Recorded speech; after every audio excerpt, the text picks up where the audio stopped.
Ladies and gentlemen, welcome back to the Off the Top podcast, the most unprofessional professional podcast in the YouTube space, hosted by yours truly, Zero Requiem 14. Wait. Trevor's taking over Josh for that one. Josh can't make it to this one, but he could always be back for another podcast episode. So, yeah, I think. But here we are. We're back. Trev, Kevin, you guys are back here on this podcast after missing last week. But wait, did I miss last week? Yes, it was me and Josh. Yeah, we both missed. I think you guys were busy, just family stuff, if I remember correctly. I don't know, something like that. Yeah. Yep. But there you go. Yep. But episode 62, we're back with another Off the Top podcast.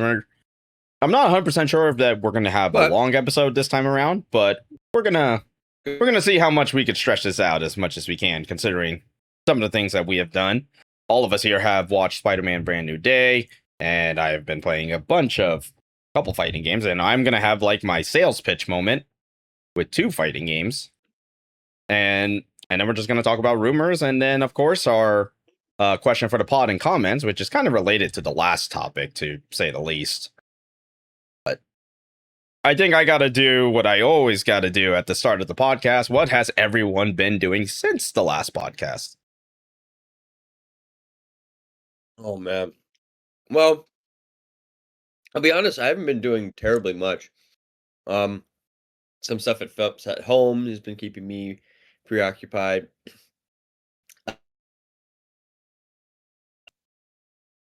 Oh, Trev's lagging. And I started helping out some friends and taking care of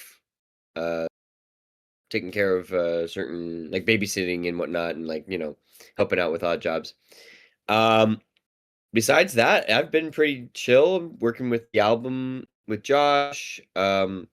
So looking for auditions. I've been playing a lot of actually, I can check right now. I've been replaying Arkham Knight. Hell yeah. Batman Arkham Knight. That's a great one. And I'm replaying that on my account and on Josh's. I've also been honestly still chipping away at Ghost of Tsushima. Very slowly, but it's kind of fun playing it at a leisure pace. I played Fortnite with you guys recently, which was both hectic and fun. I haven't played any of Rivals or Overwatch. Overwatch, it's still. I mean, I can probably log in, but it's that update thing that's still been going on. Well, there's an update. There's gonna be an update later, probably tonight, because of the new season that starts tomorrow. So.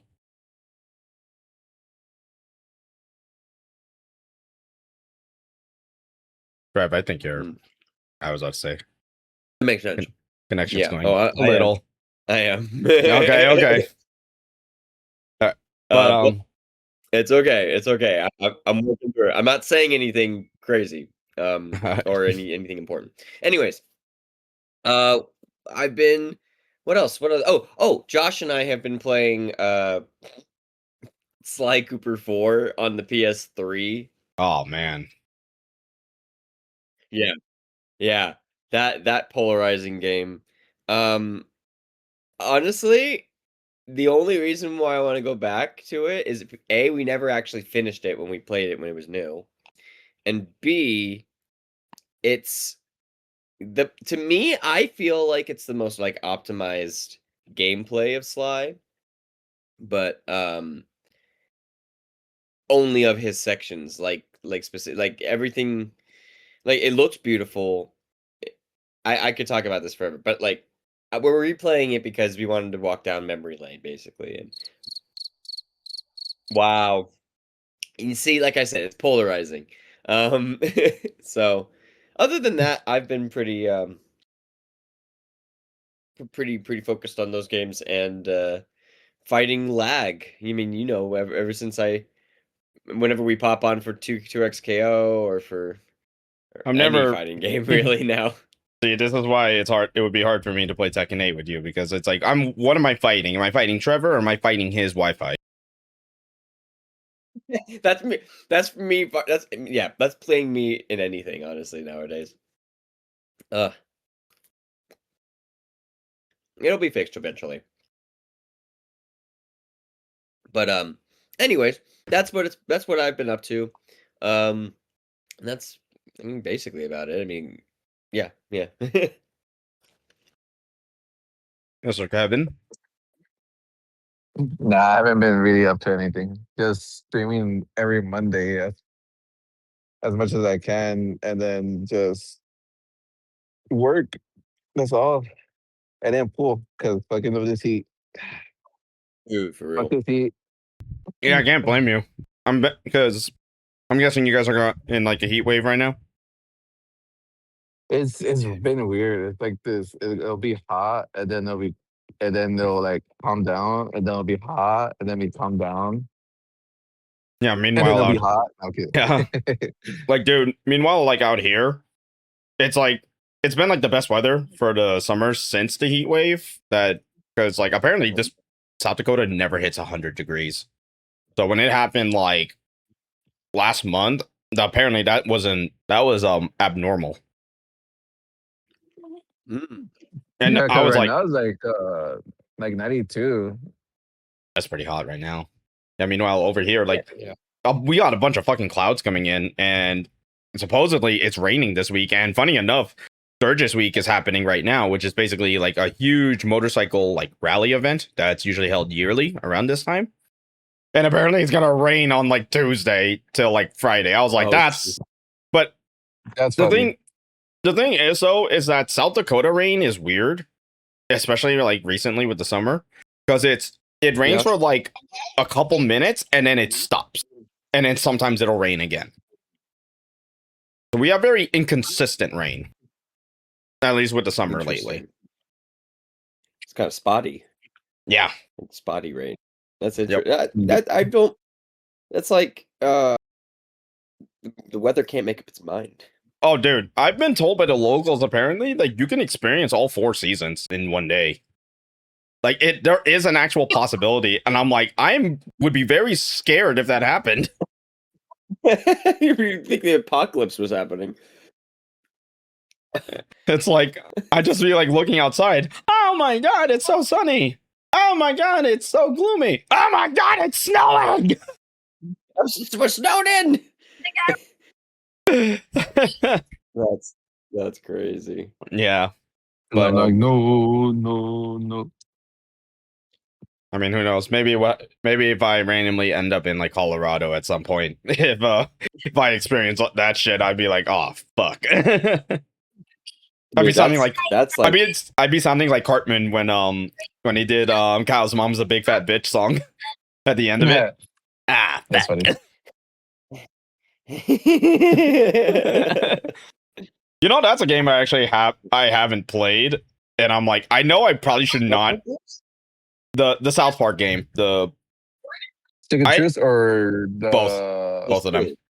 I think I have both of them on both of the games. I have them on Steam, so I was like, it's really just I have the boot. I just got to do a playthrough of it. It's just fucking RPGs. You know, they could take a long time, dude. Look, I'm not gonna lie. It is very worth it. It's very. I believe you. I definitely believe you. It's just, man. It's just. Oh. I'm in my phase of like I like my Capcom length games where they're not like crazy long. They're like within like a 10-15 hour range for a campaign, at least first playthrough. Yeah. Like I like my campaigns like that, but I definitely want to try to play an RPG at some point. Who knows? Maybe it's South Park, or the other one I haven't played is Metaphor. Metaphor Refantasio. And I was like, dang. I'm like, I kind of have been getting a sort of Atlas itch recently, especially because they got the Persona 4 remake coming out next year. So I was like,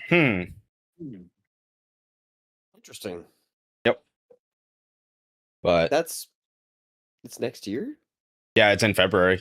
February's stacked, dude. Oh, sh- Like, because I think I said it like a few weeks ago. Like, all I just know is that the Tomb Raider game that was supposed to come out this year, which is like basically like a remake of the first game, is coming out in February, along with Fable as well. oh shit. So it's like, oh fuck. I Oh, mean, shit. yeah, but around that point though, I mean, hopefully I'm done with Stranger Than Heaven, but knowing Yakuza games, like, or the lengths of them, I don't know how long that shit gonna take me. Oh Look, yeah, that's gonna be your life for like about half a year. I'm gonna end up in the hole that Trevor's in right now with the Yakuza series, where it's like, I can't. That's a whole other conversation. We can't get into that right now. hey, look, man, I get to hang out with fucking Snoop Dogg, his son, and Tupac for some reason. Just remember that. Oh, and then Otto is singing as well. Don't forget that. Oh my fucking god. That's gonna be so cool. You should stream that game. Yeah. Maybe. It comes out in January next year, so that's probably gonna be the first game I'm gonna get. So, we'll see. But I should I'll round out the topics real quick, or I'll round out this first part of the topic. So if anyone hasn't kept up with some of the big releases, at least this year, at least what was my most anticipated release was Marvel Tokon Fighting Souls. Matter of fact, I got the physical copy right here. Sony, look at it, Sony. Are you afraid, Sony? Are you fucking afraid? This is what we want. Anyways. I still say it sucks it doesn't come with like the collector's edition. Yeah, I don't know. That's the only thing. Maybe on Amazon, there's a physical version for the collector's edition, because I just got this at my work. So, Damn. but you can't. But if you do buy this, you could always buy the deluxe upgrade, which is like, it's a lot, because it's the deluxe upgrade is like cosmetics, extra colors, and then the DLC. Holy fuck. Holy fuck. So, Well, I'm glad you have the physical. yeah. So, reminder that Sony is trying to remember, Sony is phasing this shit out in January 2028. So y'all better start thinking about it. Yep, And I guess your shit. Yeah. Like, and I guess I could add something onto these topics, but we'll come across that a little later. But yeah, I've been playing that. It's a lot of fun. I'm gonna probably go into more details shortly with this game, but I can definitely say for certain I am at least having fun with it. That's even like since the beta, I was like, yeah, I'm enjoying it. I like this. I still am kind of in the conundrum of trying to find a team, because I think it's sitting on like Magneto, Blade, Deadpool, and Carnage, but honestly, that could just flip around at any point. It's like, dude, fucking Loki is sick as shit too. I'm like quite literally, the last two teams that got shown are literally the best, like, have some of the better characters in the game. And I was just like, fuck. Of course, this is the like where they cooked with the characters, man. Yeah. Yeah, there's no collector's edition. It's just like a regular and then the deluxe. No. Yeah, I don't think I've ever heard that there was a collector's edition, although that might be too much for Sony. Ooh. Well, I mean, you get a gold version of this, I guess. I don't know. I mean, the art's not bad. It looks sick, so. But speaking of like Marvel stuff, well, along with Marvel Tokon releasing, the mid-season update for Marvel Rivals happened, and it pretty much dropped the Hood. Like, that's Deadass's name. And he's actually, yeah, the Hood. The red Hood. Not Red Hood. Jason. Not Jason Todd. Sadly, not Jason Todd. Imagine. But and funny enough, Here's a funny Yeah. thing too, Trev, is the Hood is actually voiced by Damian Priest in WWE. No fucking way. Yeah, apparently the hood's Puerto Rican. I love it. I love it. I think yeah. It makes sense because he's from New York on top of it, so That's very true. I think he's from the Bronx specifically. But Interesting. Fucking hell. at least what I could say for certain though, just off of playing the Hood, I'm not 100% sure how to feel about the character. Because it seems like I don't know if I'm supposed to play him like a long range tank or if I have to get up in everyone's face, because he has this kind of like ability where if you keep hitting them, there's this meter in the middle of the screen. And once you fill up that meter, you basically get 2 fucking miniguns that you could just start wrecking havoc. And Interesting. that's like, okay, so that's where you're supposed to close in on distance. So it's like, I don't know how you're supposed to play this character properly. I don't know. I'll try to play him a little more, but I've been playing a lot more Magneto this season. So it's kind of been the move for this guy at least. But that was fun. And to round out the last few Marvel things, and I guess we should probably warn right now the spoiler tag for this one, because Spoilers. the Spider-Man, pretty much all of us have watched Spider-Man Brand New Day. I watched it last week on Tuesdays because it's cheaper Tuesdays, like a $6 ticket. Cheaper. Never mind. Well, what? Wait, how much was it for you? Well, I saw it like on that midnight release shit, so I saw. Oh, it like you watch it pretty much matinee, like. Yeah, I paid $25. Whoa. AMC though, right? Yeah. All So I saw it in the IMAX lasers. Oh, okay. Yeah, we're watching the fancy shit. Yeah, I Yeah. saw it at whatchamacallit, at the fucking Porter Ranch. Porter Ranch one, the one. Yeah, I used to go to that one. I used to go to that one with Jacob and her minions. In the boys. We always like bounce around between Porter Ranch and Burbank a lot. Yeah. Actually, I went to the Burbank, but I went inside like inside the mall. Oh, you went to the one in the mall? Because one. Look, I'm not gonna lie, the one in the mall, even though like the theater is smaller, but they always have seats where you could actually see it comfortably. So that's the other thing too. So like, come on, Kevin. You don't want to see the Punisher's chin just like down there. First row. Nah, fuck that. You just take the picture. Don't watch Spider-Man Brand New Day from the front row. It's just a giant John Bernthal chin.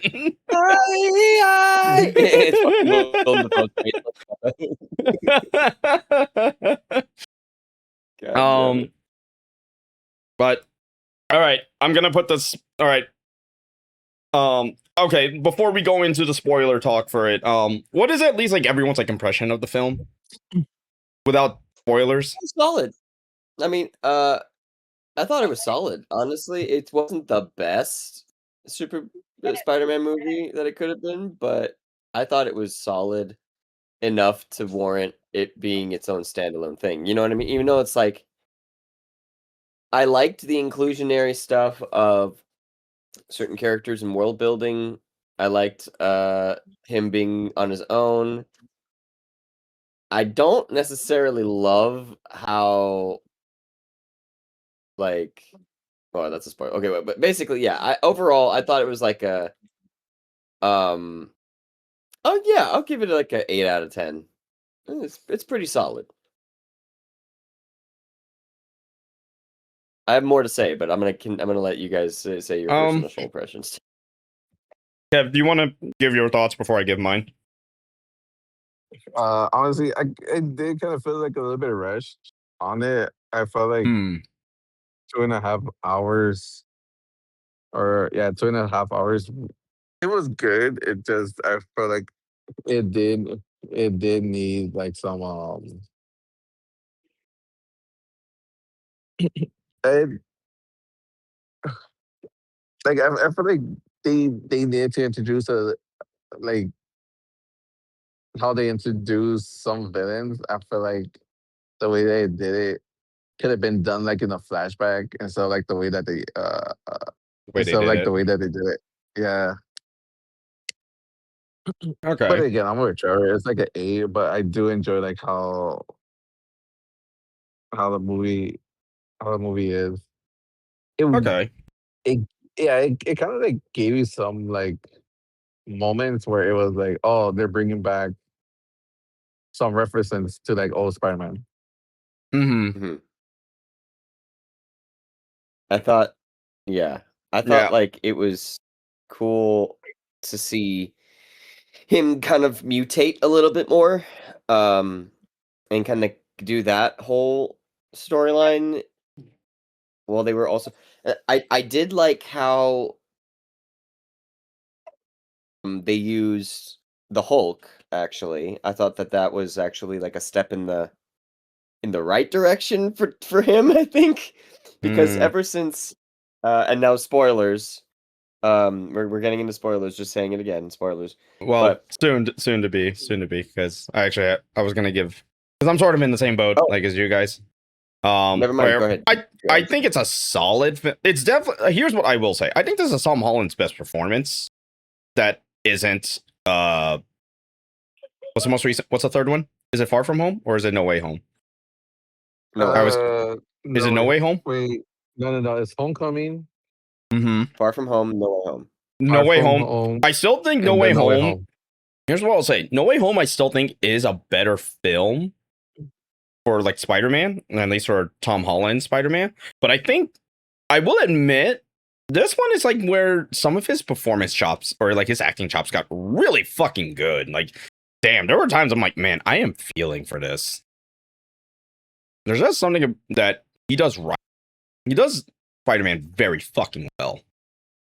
Yeah. Like, so I will give. So I'm kind of in the same boat where I'm like, okay, initially it was a 9 out of 10, and then I'm like, okay, let me like let this marinate a little bit. And I'm like, okay, I could settle on an 8. I think this is a solid film, but I do think there's a little bit of issues I have with this film, which I guess we will get into. So right now, anybody who is watching or listening to this, if you're watching the video form of this, I'm going to have the spoiler tag like right up there, just to let you know to skip it, so that way we can get right into the actual topics that we're going to talk about. So this is your warning. 5, 4, 3, 2, 1. Okay. What the fuck was the villain? So, uh, so Can now we that we're start? past the spoiler point, We're at the point of this. yeah, it was fucking Jean Grey, Okay. and which was a No, it huge. wasn't Jean Grey. It was Max who Shut the fuck up. felt Shut the fuck lonely up. without who Shut the felt fuck. lonely without 11. I don't Shut want to hear up. this. Stop. No. It's Sadie Sink. Oh my god. All right. Yes, it was Max. It was fucking she time traveled because she didn't age apparently from the 80s. But, you know, whatever. No, but anyway, Jean Grey obviously I think was played. I think a lot of the time they try, as for the antagonist, they try to do things to make him more formidable towards the protagonist and to give them more of an opportunity to actually break them. And I think that was a bit of a problem if it was going to be Jean Grey.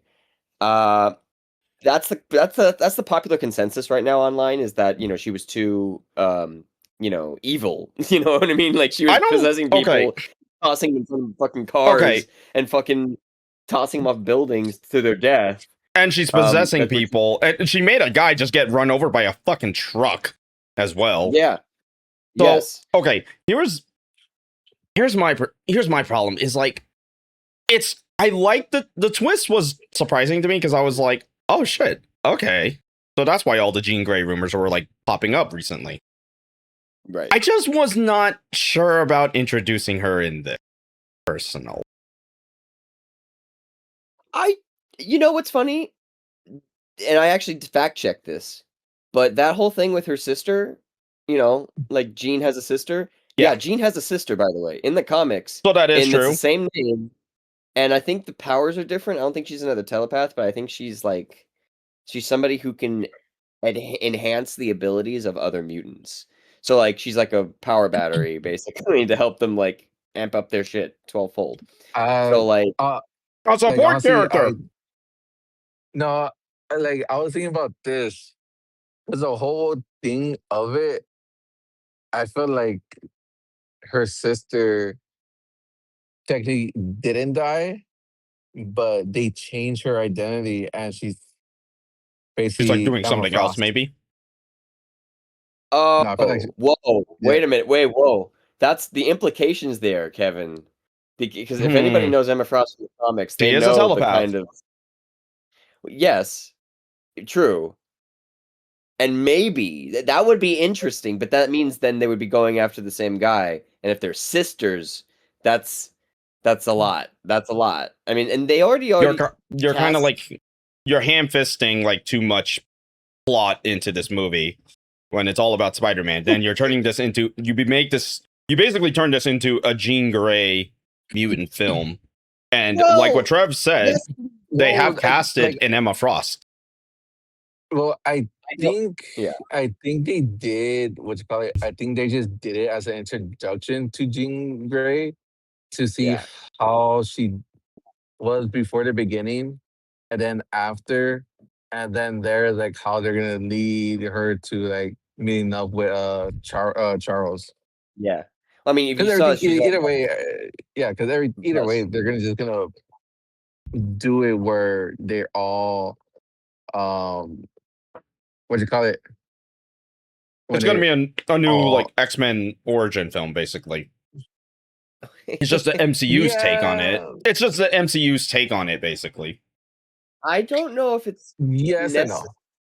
Yeah. I mean, I don't know. I think it's good that we are getting introduced to the character now because that does some of the legwork. And when that way you can have a different story for the X-Men movie because otherwise it would be just an origin movie and you're trying to jam pack so many people's different origins. It's going to be hard.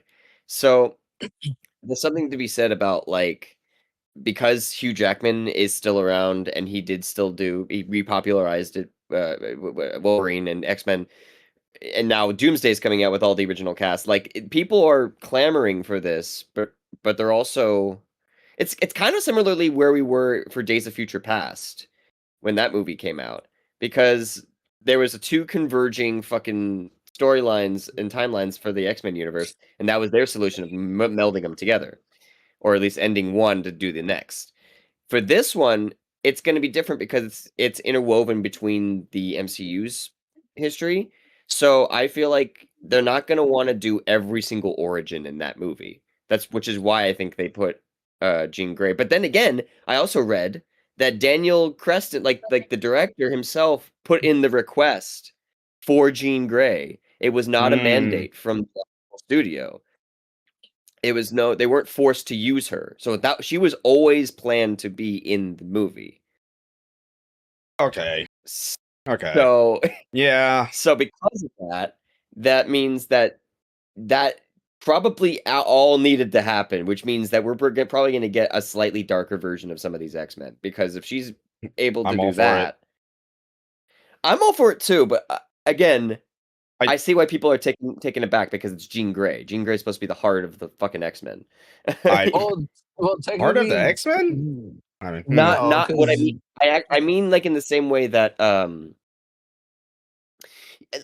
it's okay. I do mean the heart.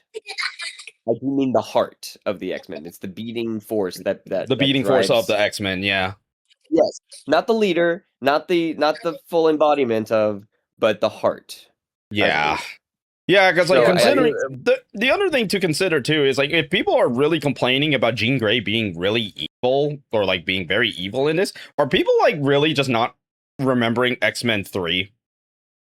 Remember how that right. Jean Grey was? That's but yes, but that whole thing and that Jean Grey, you're right because that wasn't an But that alien was Dark Phoenix. Phoenix though. That was already Dark Phoenix at that point. If Well, And yes. didn't they make the Dark Phoenix movie also?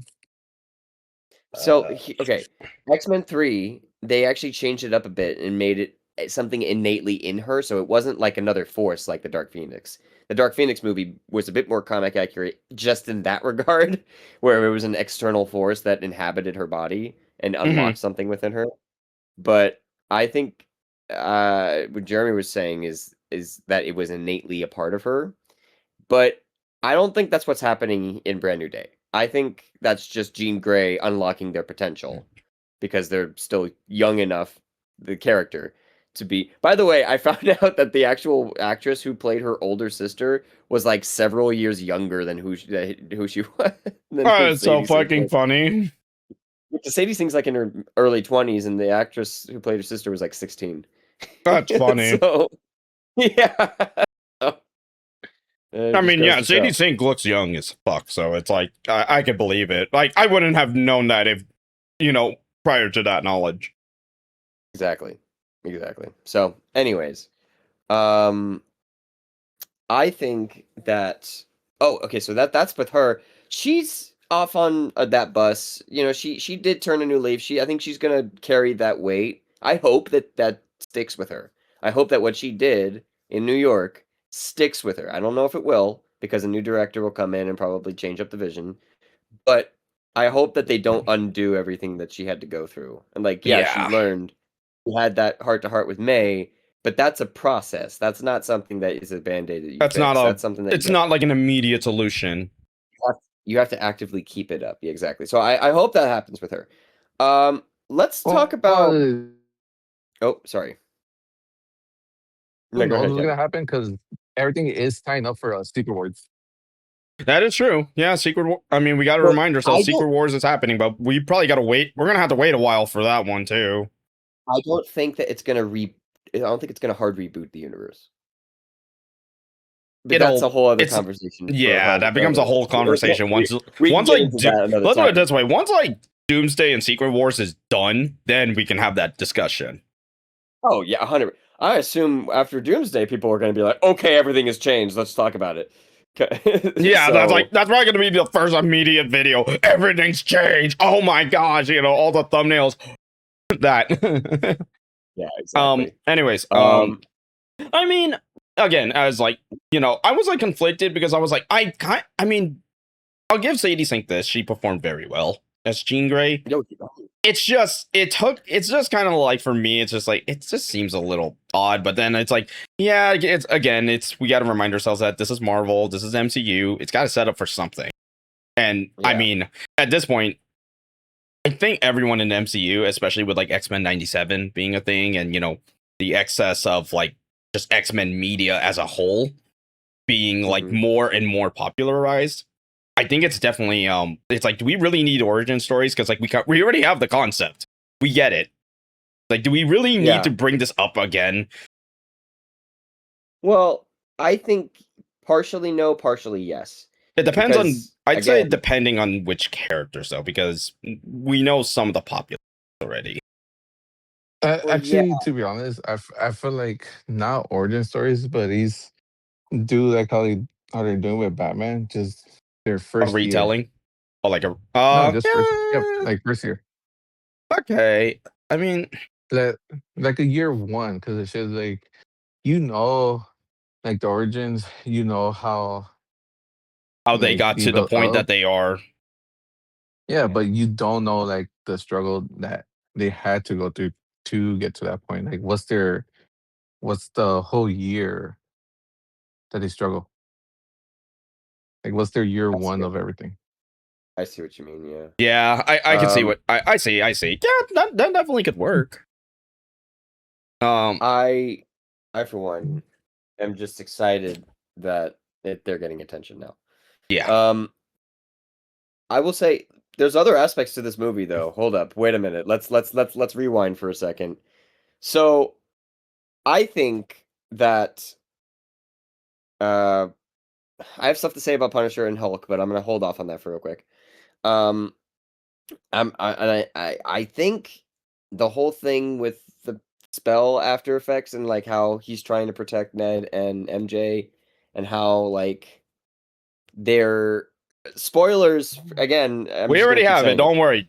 It's off. Go off rip. So basically, does Ned remember? Okay. I've been seeing that, and like I heard this is one perspective I heard. It could the way it's framed makes you think that Ned is remembering. I guess is one way to look at it. But what another perspective that I saw was the fact that Ned knows his name is Peter. Like, yes, let's start with that, because that was one thing I actually realized in the film. I was like, wait, how does remember in the scene before Spider-Man goes back out and he stays at Ned and MJ's apartment for a little bit, and Ned is like, and she knows Spider-Man's name is Peter. And she goes, oh shit. And then obviously Ned, they do the whole, the handshake thing, and he's like, Peter. So I'm like, okay. Yeah. And that could just be maybe just Ned is maybe connecting dots on that, but then that could also be like magic as well. Like, yeah, okay, so magic contrivance. So I feel like actually, no, wait. Like, fuck. Because I get what you guys are trying to say, but you know how when people have like amnesia or things like that, like you forget like things, but there's certain feelings you don't forget. So I think it's like when he was trying to do that, it's kind of like he remembers, muscle memory. So basically, he remembers everything, but because of the magic, everything just locked away. So it's like basically, if you could trigger something for them to remember, I think that will kind of like break the spell.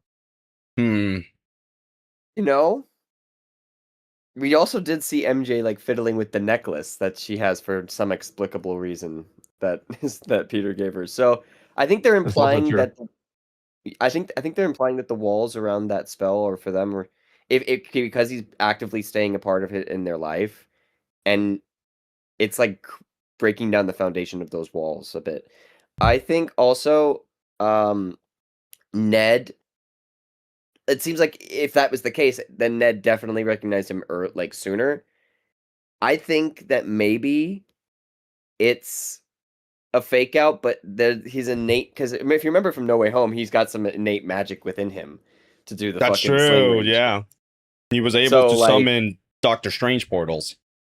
Yes. Yeah, and but I feel like even with that, even if he does know the magic, that doesn't make him immune. Because even no, you're right. The monk didn't remember some things where Strange had to like make him forget. Yeah. It's true. I feel like it's still being like clearly it's still being developed, so they need to figure out a workaround that makes sense for that, if that is the case, and if it's not, it's going to be a fake out. But then I think they're not going to just leave that tease in the air. I think at one point, either there's going to be a threat of everybody remembering who Peter Parker, or like it's something out of his control. Like I can see like, oh wait, no, it's confirmed that he's not going to be. That's another thing. Like the news around this fucking movie and the subsequent like Spider-Man, whether or not he's going to be in Doomsday or Secret Wars, I don't think that's going to be a thing really, because they keep saying it, but then they keep saying it. They keep saying like, oh, he's not going to be in it. He's not going to be in it. He's not. I feel like I think they're just saying that just to pretend, just to quote unquote hide the fact that Spider-Man is going to be in the films. Yeah. Because I don't know. I mean, I feel like the same thing for Doomsday though. Yeah, exactly. My problem, and it's like, if there's a secret they have to keep, it's basically anything Spider-Man, because I'm going to be so fucking for real about Doomsday. The thing that pisses me off about Doomsday's marketing is they're revealing too many things that should have been left in theaters. Can we be honest about that? Like, I legitimately think... Well, I've been avoiding the trailer because because of that. It's best you don't watch it. Let's leave it at that. Yeah. I saw the San Diego Comic Talk one that they released. Yeah. Yeah, I think that's. I think I believe it's the same trailer. I think. Yeah, but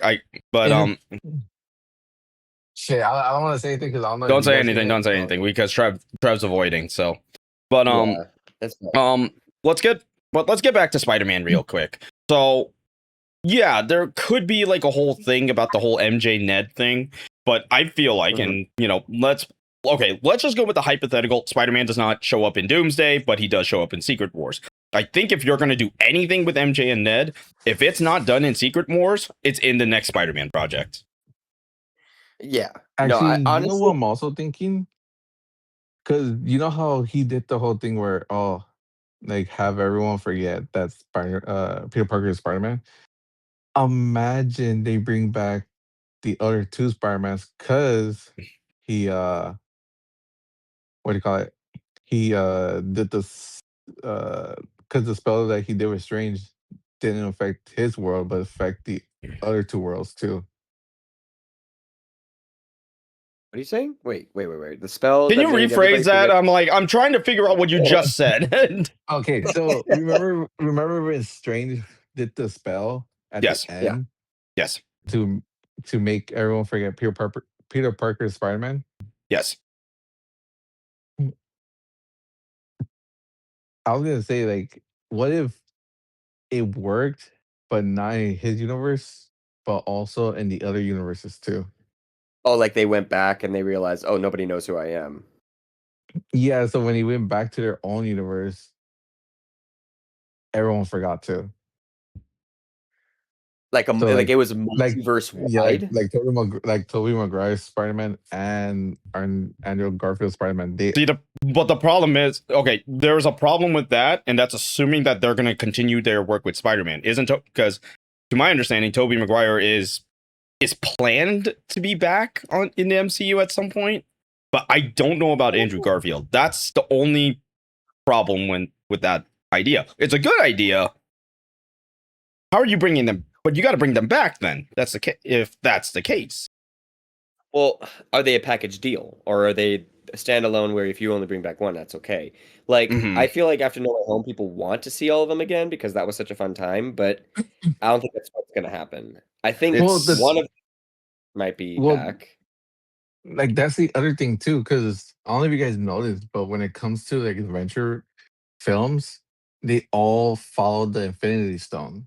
And this current Infinity Stone for Doomsday is green, so that's the time stone. Because if you think about it, what was I think the ones that they're missing is the soul, which is the yellow one, and the time stone, but they did the Soul Stone the is the red. purple one, right? Wait. No, Soul's No, it's the orange. yellow one. Hmm. That yellow, yeah. Because they did red, purple, Green for this one. green for this one, blue. This is riveting. This is riveting podcast talk right now.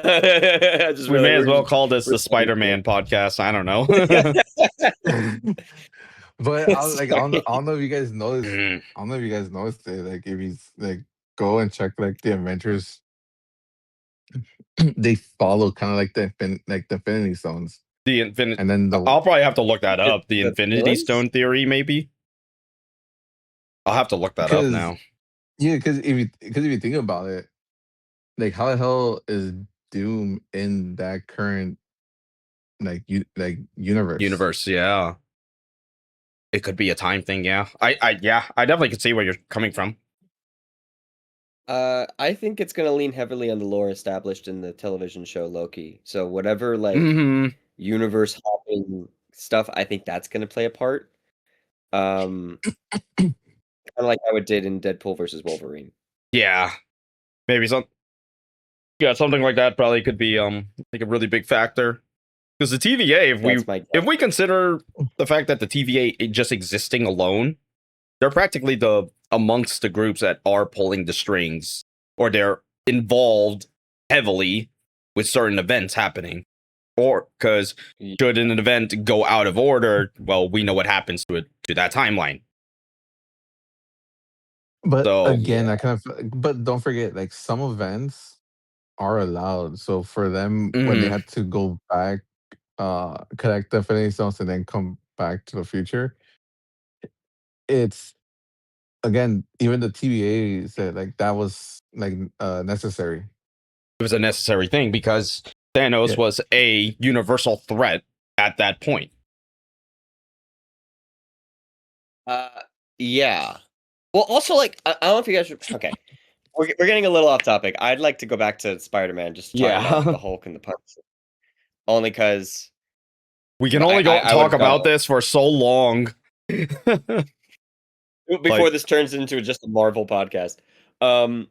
But I for one, there's some also polarizing ideas about the Punisher right now because of now I personally, and I don't think I should 100% give my opinion on this because I haven't, but I haven't seen his new special presentation and I haven't seen the new Daredevil show.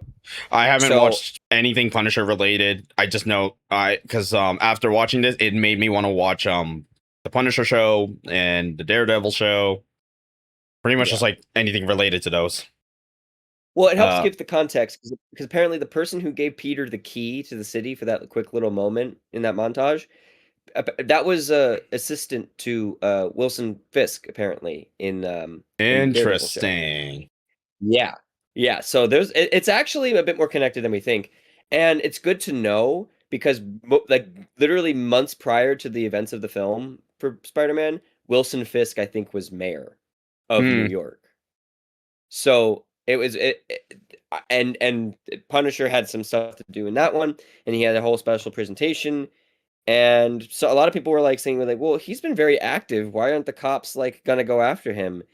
And I think that because of like they wanted to have that rapport with the two of them, and I like it. I actually, especially at first, because he came in guns blazing, all hot headed, ready to fucking deal out justice. And Spider Man is just the perfect antithesis to him because he's like this a complete mood switch. And yeah, they made him jokey. I kind of wish that he was a bit more broody. But I do like that at the end of the day, he's not Batman. He is still a person, even though he's Punisher and he's usually immersed into the world of knit and grit. He can still, when it comes to innocence and when it comes to like kids of the MCU and people who he sees as kids and whatnot, he has a soft spot because he was a family man.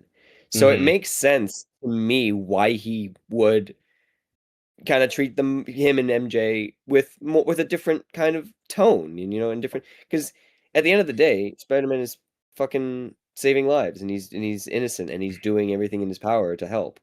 Well, And you so, can't also forget because everything is also tied in with Daredevil. Because Daredevil season 2 just came out, and then I think they did announce a season 3 for Daredevil. yes, so Yeah, and They don't then want to give Punisher him like was too much before because he's going to get more with those shows. yeah, it's not just that, but also Daredevil did show up in No Way Home Yep. when he was He's a very good lawyer. yeah, when he was Peter's lawyer. do you think they talked about that? Like Spider-Man's like, yeah, man, this reminds me of that one time where I got this lawyer guy, he bailed me out, but it was weird. He caught a brick from the window, and I think he was blind, and he goes He's like, "What?" He's like, what? Do you What? believe he did? Do you What believe is he it, Red? did What are you that? doing? Do you believe he did that without like a stunt double or letting him do Did like it himself? CGI? 'Cause- yeah, he did it himself because he wanted to like make it more authentic. Yeah, of course. Cool. Ugh. Thank God for Charlie Cox. Hell yeah. Um, Shout out to Charlie Cox anyway, also for playing Gustav in Expedition 33. that's All right, right. we get it. You're gay for that game. We're Right. talking about Spider-Man at the moment. Hey, I'm just saying that game is a great game, man.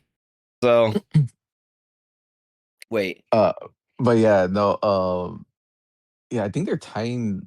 I think with everything that's new to tomorrow, like Loki, Daredevil, and all those, I think they're just trying to tie them in to this current universe.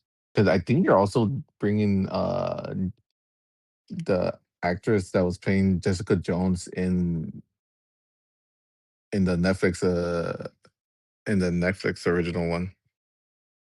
Oh, interesting. Yeah, because they didn't. Because I think they said they're bringing her back, but they never said about for Iron Fist or Luke Cage.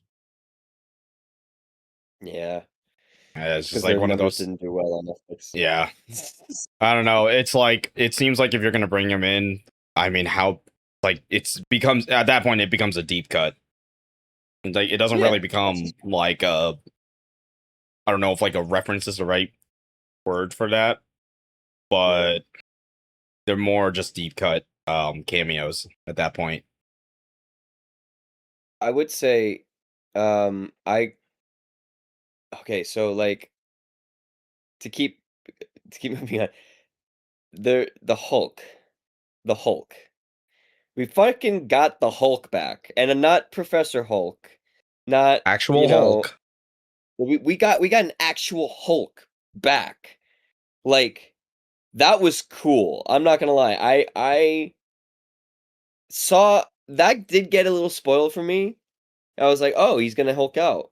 Wait, how is he gonna Hulk? And then I realized, like, oh, so is he not gonna be Professor Hulk? But no, he still was. And so I was like, okay, so how are they gonna? And then Jean Grey hopped in his mind, and then because she was in there, she like fucking broke something apparently because she still is trying to figure out how to use her powers. So you had a unpracticed telepath rummaging in the mind of a Bruce Banner and knocking shit over in there to let the guy out. And that was so fucking cool. Like the thunderclap, the fucking the earthquake stomp, the fuck all the moves. Like you can actually trace them back to the fucking video games too. Oh yeah, absolutely. That and Literally Hulk Spider-Man, in. his moves and Spider-Man moves were all carried from their video games, I respectively. was It was gonna so say fucking that was a big thing that I remember. I heard people say, and I was like, "Oh my god, I actually see it all." And yeah, yeah. It's another so thing that cool.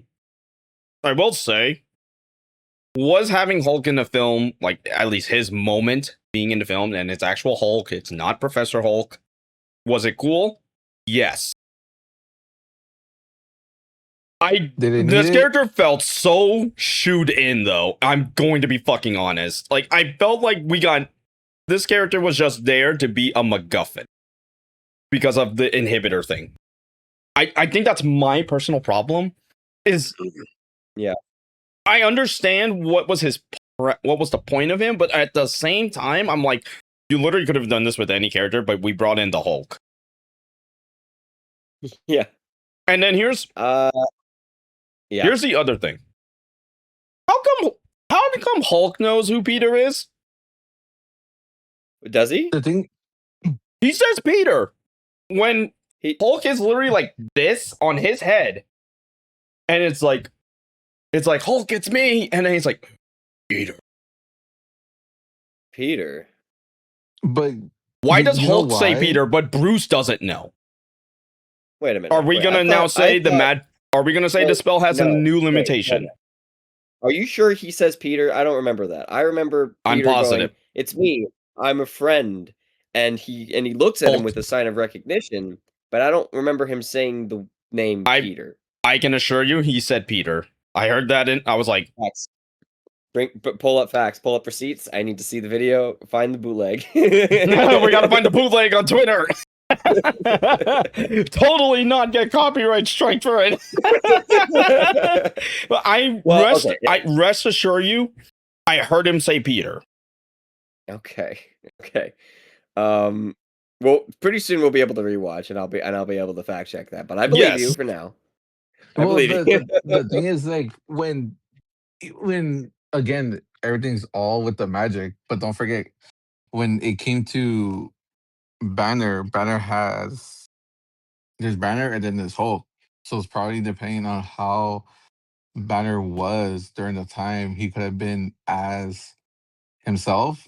So when that spell happened, he forgot, but when he Yeah. transformed into a Hulk, the Hulk didn't forget. Which is likely what it is. Like, it's just to me, it seems really weird of a choice. But I understand like what this is potentially like setting up Yeah. to like plant the seeds of obviously Doomsday Secret Wars or whatever, because it's clear they want to bring Hulk back. Yeah, I mean, well, Well, especially because since like when they took him away in the paramedic thing, and he's like, "How many did I hurt? Did I hurt anybody?" And like he was just trying to. It was like he completely regressed, which is them going, "Okay, he's unstable now again. We're gonna well, have a classic Hulk again, and we're not gonna give you Smart Hulk. Smart Hulk is done for the time being. Let's make sure." I think that they are going to bring him back from the other two films, but I also see him maybe not being in Doomsday. Actually, I see him being for Secret Wars for sure. Like well, maybe this, he's at.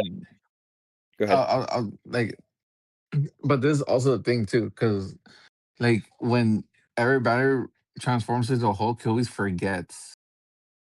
Um, he always forgets. He basically has like memory loss when he It's transfers to Jekyll and Hulk. Hyde, basically. Yeah. It's So playing out on a 4-day you cycle. yeah, so you gotta think about it like that when it comes to Hulk remembering about Peter for it. So it's basically the Hulk is kind of like asleep, like in a stasis where it's like he doesn't know what's going around. So when he does transform, you know, he doesn't, because again, Hulk doesn't know where he is when he does transform. And then the same thing when he like is like half Hulk, half Banner. Banner. Oh yeah, Professor Hulk. Yeah, Professor Hulk. Like it's still Professor Banner's mind takes over more than Hulk's mind. Yeah. So there's that too. So you can't just be like, oh, you can't just be like, oh, it's I don't know. oh It's like I understand. Like, I mean, yeah. Don't get me wrong. Like, I get that. It's still like, if you can just kind of like consider it, it's just like it's very weird to me. That's the only thing I will say, because it just felt like, I'm not gonna say the Hulk moment wasn't cool. Don't get me wrong. It was great that we're actually seeing classic Hulk again. It's just kind of like he just served as just like a fucking MacGuffin to me in that part of the film, because it was just Peter just needed to figure something out to deal with his condition. And I mean, can we just transition into that condition? And I guess we'll Sure. hopefully finish up the spoiler talk, because we've been going on this There's for there's one a more good thing minute. after that I want to talk about, but Okay. yes. Okay. So let's talk about Peter's condition. So it's basically he's going more berserk. Let's just put it that way. And I can definitely see where the alleged this was supposed to be a symbiote film was supposed to be a thing. And I think it would have been cool, but you would have had to really like make the fucking Sony spin-off verse like really good. But well, I mean, what else can we really say about those films? well, I was gonna say this too also because I think it's not a berserk. I just feel like what they're trying to do is just show him kind of evolving to like a different into like a more better Spider-Man.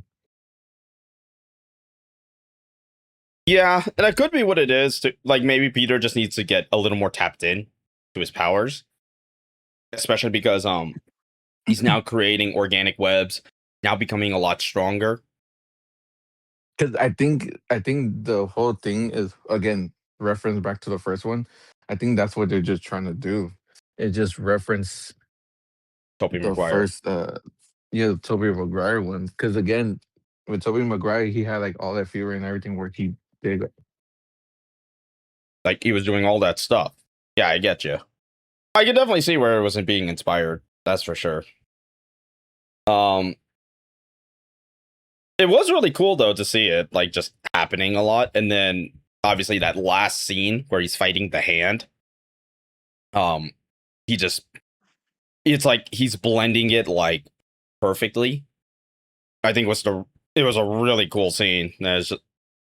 But it was also cool to see that he almost killed fucking Scorpion. But and then of course the whole conversation we just had about Hulk, the whole inhibitor thing. Again, I just feel like the inhibitor idea could have been done a little. I mean, just to me, it's like it just seemed like Hulk was there just to get ticket sales going. And don't get me wrong, it was cool. It was really cool to see Hulk do everything, classic Hulk does.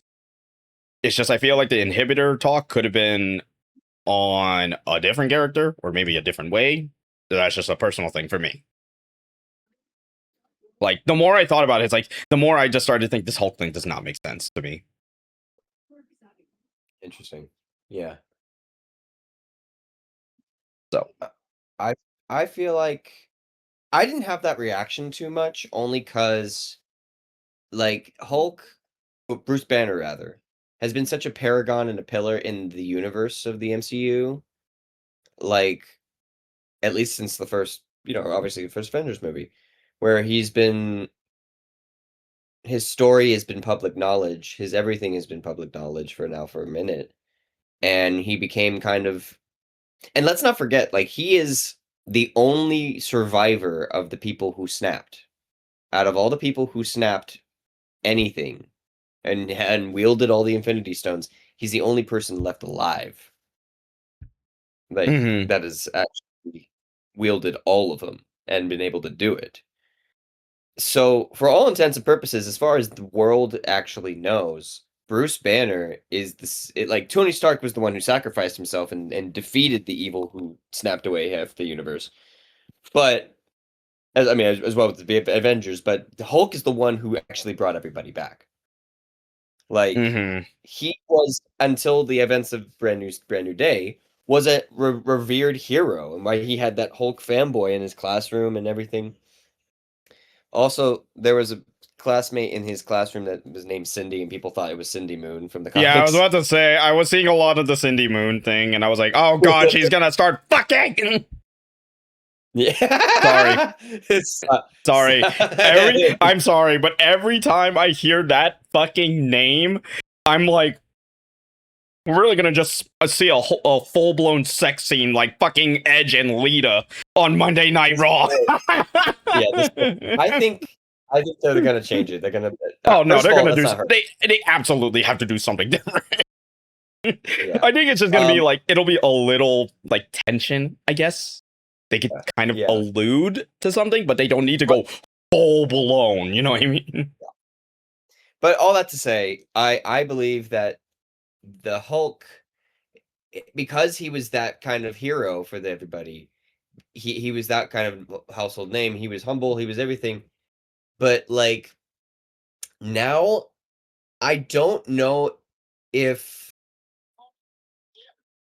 like, I think it was. I don't think he was just there to serve. Like, he was there to do that for sure.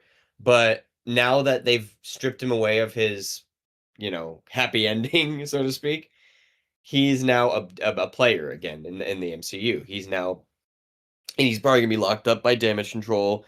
They're probably gonna put him in either the raft or like wherever can contain him. Because I know actually right now the raft is holding Thaddeus Ross, Harrison Ford's Red Hulk. That's where he's at.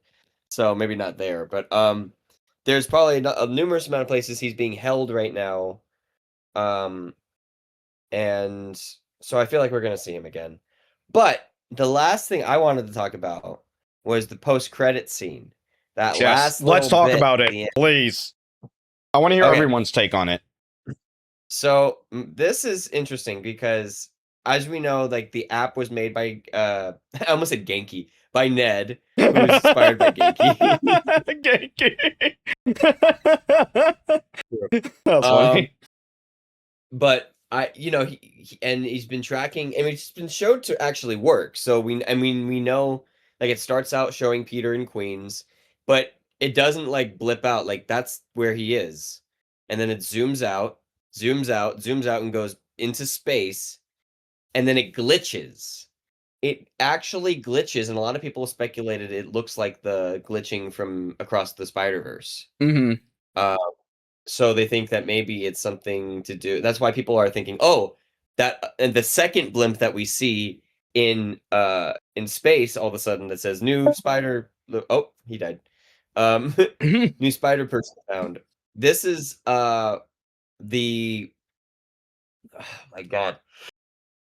A lot of people think it's going to be another Spider-Man or another Spider Person, or some people said it's like the only other person who could have gone to space and has the pit is Peter himself.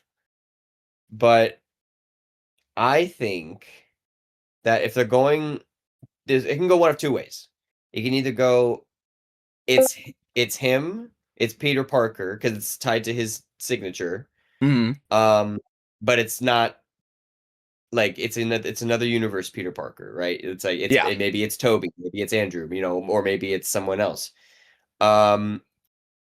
Or it's reading spider DNA, and it could be somebody else who's a spider person, like a certain Miles Morales. I don't know. Like that's just or a Miguel. Like Miguel O'Hara, yeah. You could open it up. What about right? And what about Ben Reilly? Ben Reilly, I would accept that only if they truly turn him into a clone. And I mean this by having Tom Holland play him and play him so douchey. Like, do not change that. I had to. Can we really believe a Tom Holland douche though? Like, I think he could do it, but it would be funny. Yeah, right. Or Exactly. wait, So, hear me out. Wait, hear me out, Trev. What if it's Nicolas Cage? Okay, I was gonna say that as a joke.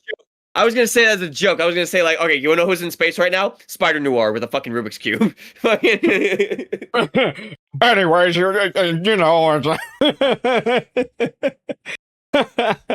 sorry. I still have to finish that series.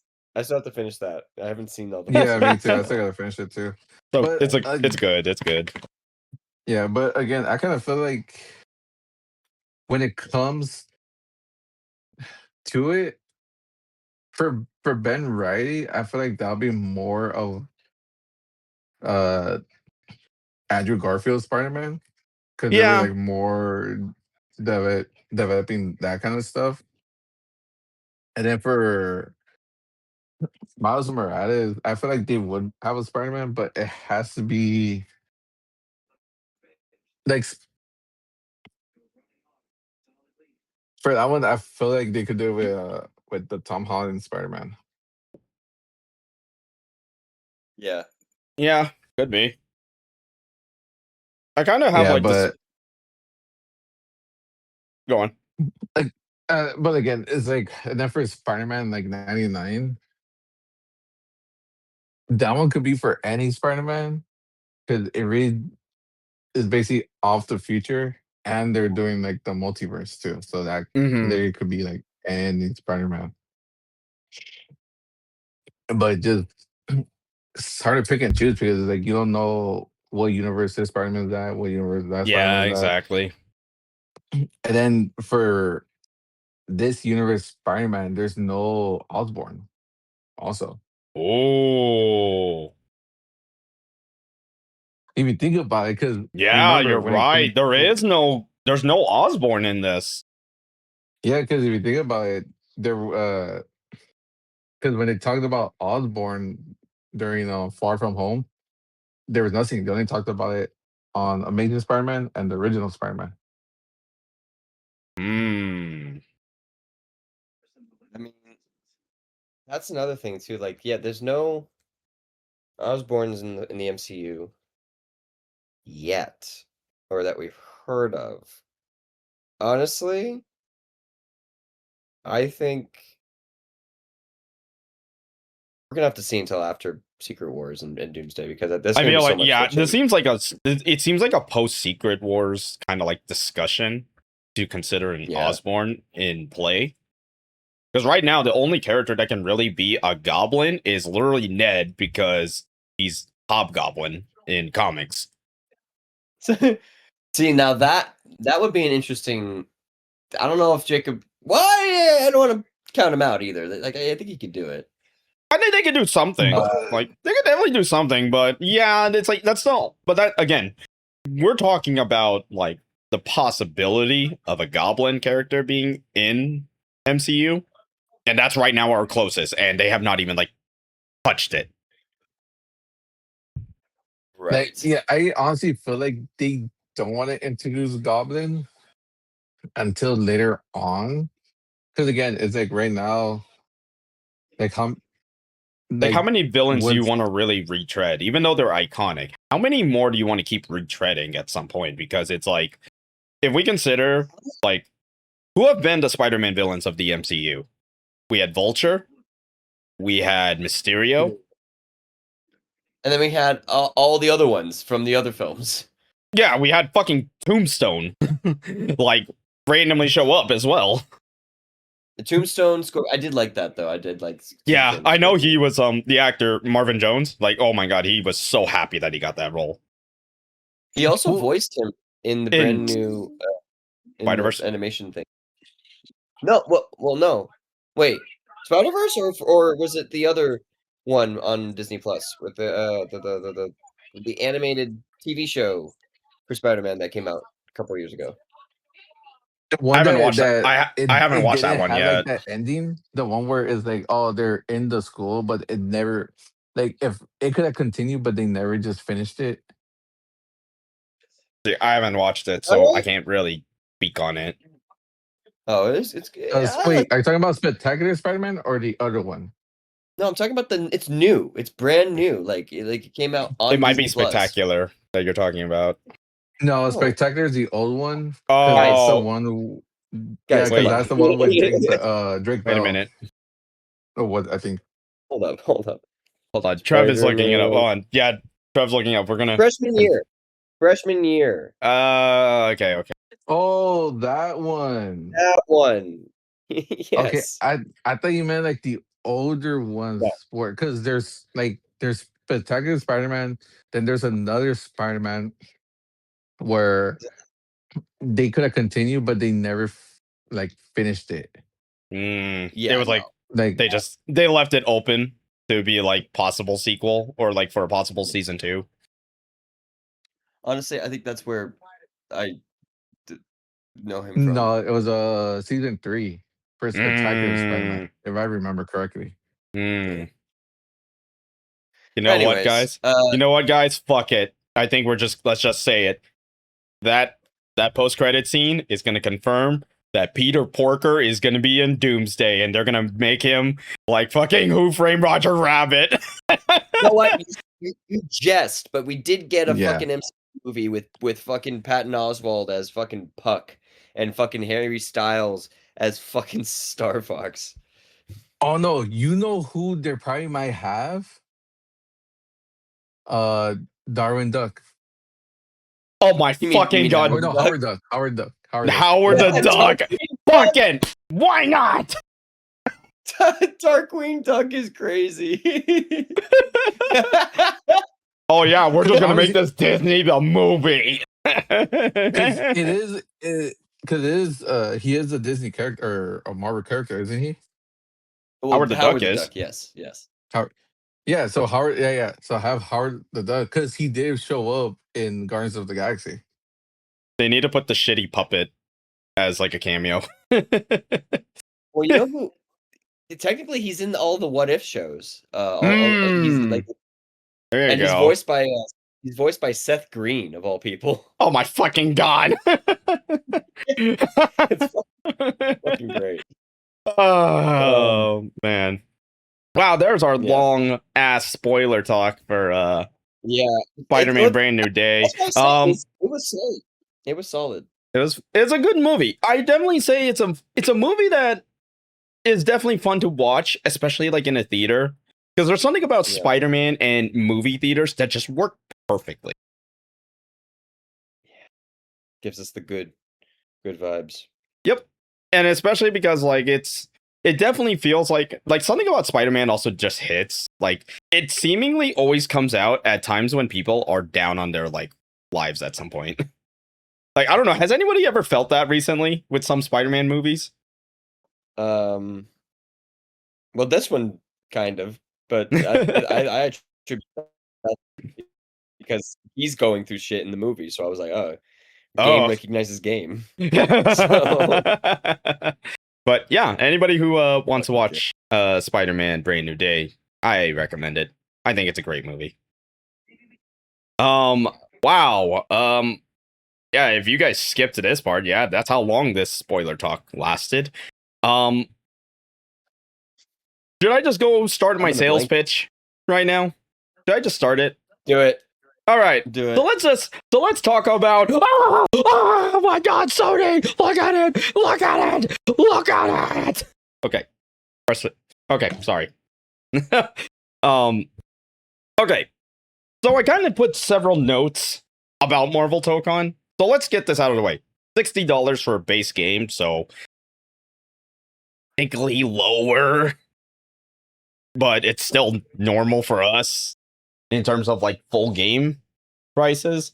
Now I am speaking as of the recording that I have listed in the beginning of this video. If anyone, or unless you're listening it to audio only, we recorded this August 10th. Okay.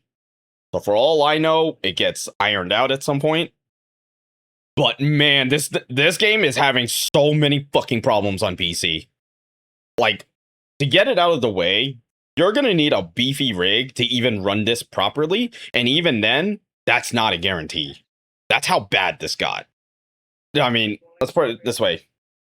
Poorly unoptimized, a shit ton of anti-cheat that's just being run in the background, and you gotta shut down all these programs. Can't record it through OBS at the same time, unless you want to nuke your PC. I almost did that. So, yeah, I would definitely say if anybody's playing this on PC, I mean, good fucking luck, and pray to God that it's available in your country, because that's the big thing about this game that pisses me off. Oh, and there's no Xbox or Switch port. This is a PlayStation exclusive, so it's a console exclusive title. Huh. So, unfortunately, I cannot practice my combos on the magazine with the battery attached to the back of it. Sorry. Okay.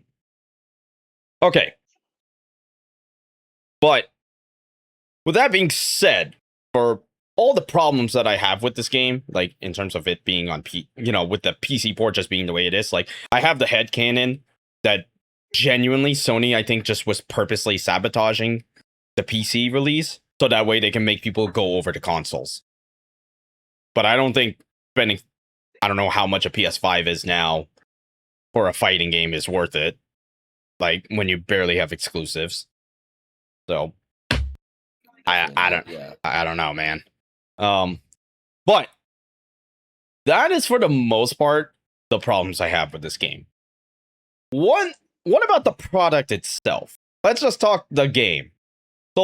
So right out the gate, it's a 4v4 tag fighter. So it's a first for tag fighters in general, because they've been traditionally either 2v2 like 2XKO or 3v3 like Ultimate Marvel 3 or Dragon Ball or Skullgirls if you play with 3 characters. Your standard is usually 3 when it comes to tag fighters. So this is very new. This is a very different idea that they went with 4v4, and I have the oddest feeling Capcom was looking at this and they are gritting their teeth right now because they were probably thinking this same exact idea for Marvel vs. Capcom 4. So now they gotta probably go with this idea, but obviously stick to the Marvel formula. So, but in this case, I will say that what I like about Tokon is you don't have to necessarily play this like a normal tag fighter where you need to keep switching between characters, because number one, you share 1 life bar. So let's get that out of the way. You share 1 life bar, but you could play this game as a 1 character with 3 assist game. But what I like is that eventually, let's just say you like this game enough and you want to kind of get better at it, it will start rewarding you once you get all 4 characters. Like you could even get all 4 characters on the first round.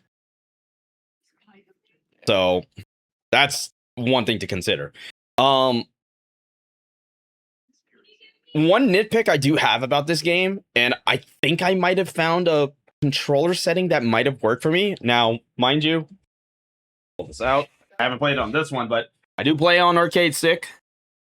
So the way I have my personal setup, light, medium, heavy, unique, assemble, which is your assist, my raw tag button. So like say I throw an assist, if I want to tag to, let's just say I threw a blade assist and I want to switch to blade, I press that. And then these two buttons are whatever else I feel like. So I don't know how it is on controller though. That's the only thing I'm iffy on because I haven't really like extensively played the game on pad. But I'm sure someone's already got something for it already.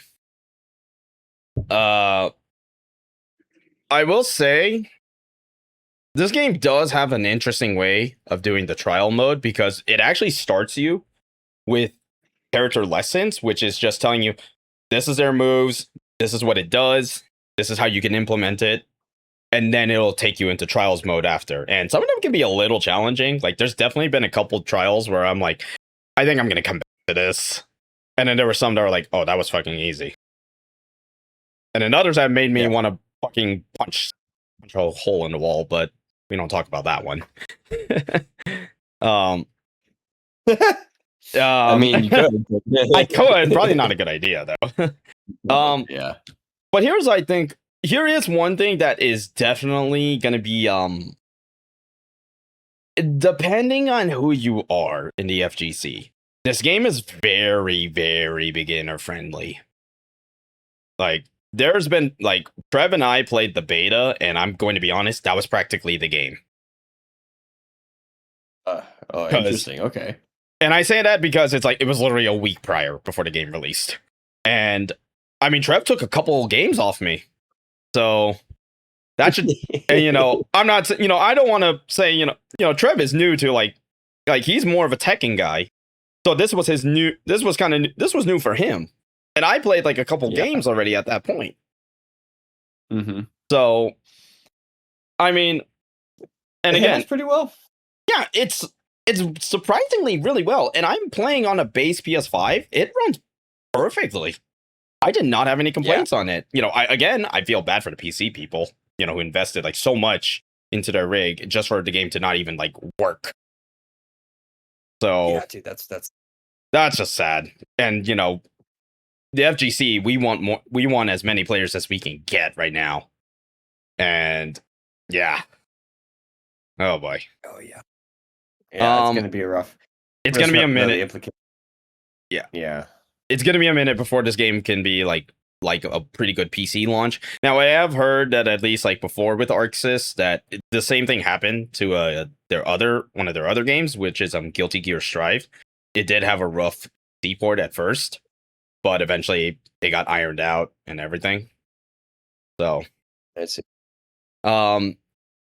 And let's see, I don't really got any other. Okay, I got like two more notes. Deadpool is quite literally the best FGC representation in this fucking game. There's a video that Maximilian dude put out, and I'll probably link it in the description of the video. But Deadpool quite literally has a shit ton of FGC representation. We're going as surface level to very deep cut.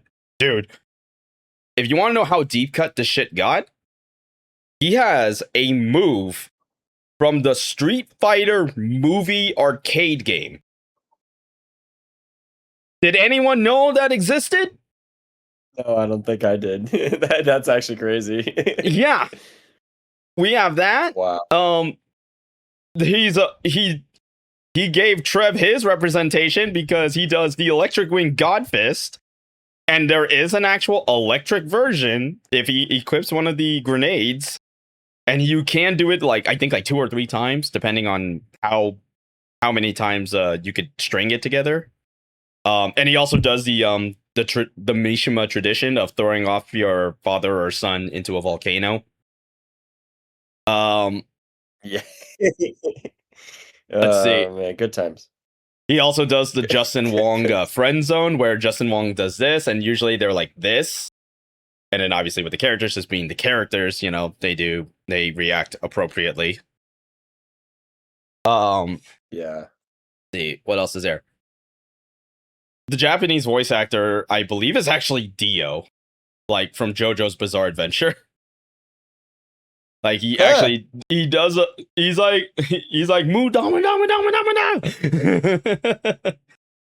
dama.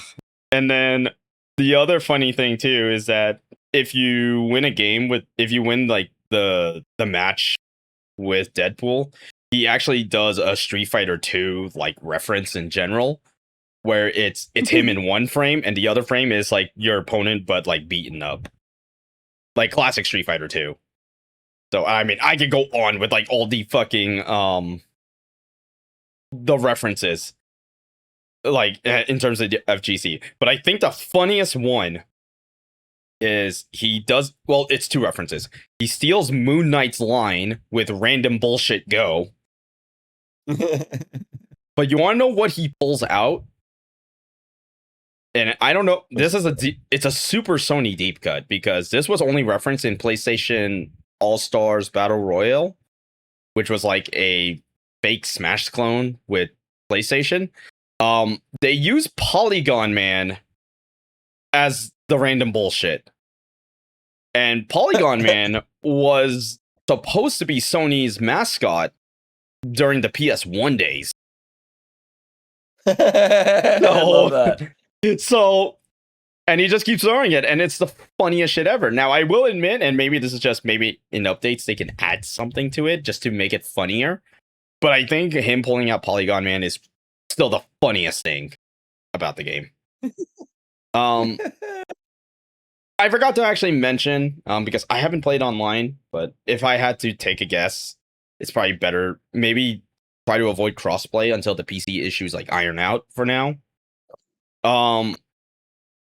In terms of other single player content, there is a story mode based on the teams. Now, it's practically an hour long, really, unless you just skip all the cutscenes. But then again, you miss out on the art from the individual, because each comic actually has its own individual artists that are working on it.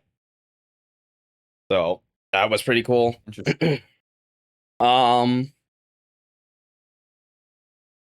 And I haven't tried it yet, but there is a survival mode that apparently you have to beat like 100 waves. And if you beat the 100 waves, you basically get an unlockable color. And that's the other thing. This game has unlockables. There is hidden colors, and there is a character that you do get for beating one of the story modes. And I have mentioned this, at least I've mentioned it on stream, or another pod, that I was like, I think there's a character that I think we're actually getting unlockable characters in this game, but it's just one this time around. But I'm still wondering if the other character is going to be a DLC then, if that's the case. So I will definitely say, if you're buying this on PS5, I'd argue it's worth it. It's definitely gonna have a scene, especially because it's a Marvel IP game, so there's a lot of potential for the roster. I guess if I could quickly mention, the roster is a lot smaller than I was expecting because it's just 20 characters. But the characters are different enough that it kind of beats out a lot of vanilla rosters on some other games too. Like, interesting. Because like, if we talk about vanilla Marvel vs. Capcom 3, I argue that vanilla, like, base Marvel Tokon roster is actually better than vanilla MVC 3. Which, hot take, but I mean, I think the thing is that the characters have a lot more depth in this game. Obviously, considering that Marvel vs. Capcom 3 back then, the characters are the way they are. Yeah. But now, the last thing I will say before we move on to the other fighting game, is this game the best tag fighter? I pretty much just put it like this. Unless the Marvel vs. Capcom franchise just got wiped from like history, no. I don't think it's that much better than Dragon Ball FighterZ, but I think that's okay because I think Tokon stands on its own pretty well, in my opinion. Yeah. But if you're going to be like comparing, like I'd argue this game is, I think this game is a little more fun than 2XKO at times, but there are some weird limitations of the tag fighter aspect of this game that's kind of like, I think 2XKO does it a little better. But 2XKO kind of has a roster problem, which is it's not big. They have a lot of character depth, but it's not a big roster, and they need more. We're getting 2 more later this year. So, well, 1 later this year, the other character, actually, maybe. I think we're getting 2. If not, we're getting 1 at least. So, that's my so opinion on Marvel versus. Wow, I almost said Marvel versus Capcom. Marvel Tokon Fighting Souls. By the way, you can still buy it physically. Sony. Yes, that's a huge You plus. motherfuckers. You fucking Okay. you guys. All right. Now, the other fighting game that pretty much released the same week, essentially, or like at least it released the same week as the beta, is Avatar Legends: The Fighting Game. So this one is, I'm gonna try to blitz through this one because I could go on and on about this game because I actually genuinely think this game is probably the best game to come out this year, even over Tokon, in my opinion. I like Tokon, but I think there's something about Avatar that hits. It hits that fucking niche that I want in my fighting games, which is freedom. Because, dude, the character that I wanted to play, and I said it in this podcast, Trev, it said, he looks so normal, and it's Zahir. And then I played him, like, this character is gas as fuck! Yeah, I told you. And he's a Marvel vs. Capcom character, basically, because he calls assists. He calls the homies. Yeah, he does. He's got his whole crew. Yeah, he's got the whole Red Lotus. I will say, it would be cool. I don't know if they're going to do it, because the one thing that this game has that this game doesn't have that Marvel Tokon has is costumes. Because Tokon actually has like actual costumes. If you buy the Ultimate Edition, you get Spider-Man 2, the Spider-Man 2 suit. You get Mohawk Storm, classic Cap, classic Iron Man, and then a Doctor Doom outfit that's just fucking Doctor Doom. So he's gonna make that shit look good because it's Doom. Yeah. Fucking Doom. I mean, I already know. It's like, dude, I already could think of like, I could just pull up like Avatar screenshots and be like, I like to see this outfit. I like to see this outfit. Give Zahir the fucking hair back. Him or like his I assume when you see him in the prison, that's the first time you see Zahir in the show. I think so. Yes. Because like he had like basically like a long beard, and I think he had like almost like samurai hair almost. Because he's been in prison for so long, so of course he'd be growing facial hair and just hair in general. Like, I think that would be a cool outfit, but the problem is, the only thing is that this game is a hand-drawn game, so it would be a lot harder to do. Animating that and then making it work. But it would be cool. Maybe in like a year or 2 or something, because depending on how long that process is. Because there's a lot of things they can add. Yeah. They could add those different skins, those different you're right. It could be so good. Yeah. So I guess let's get a couple of these notes out of the way. So I bought Avatar Legends on PC on Steam, and I'm actually able to run this game perfectly fine. I have no problems whatsoever. Able to stream it as well, and it runs well. It runs great, and I can only imagine the PlayStation version does work. I will say though, unfortunately, when this game launched, the Xbox port basically had to be delayed in the literal like last hours of the game before the game released. I take it's a game-breaking bug that was happening. So that got pushed out to, I want to say it's like mid-September, give or take. But aside from that, I mean, it is going to be available on everything. PlayStation 5, Nintendo Switch, Xbox, obviously DLC that I mentioned. I do. Oh, the other good thing too. This game will have a physical release. It's just the physical release is going to be delayed till I believe like October. So I do plan to pick up this game. I just don't know if I'm going to pick it up on PS5 because I actually might just grow a Switch collection. And especially because it's Avatar, it's a licensed game. You never know if it's going to get delisted randomly.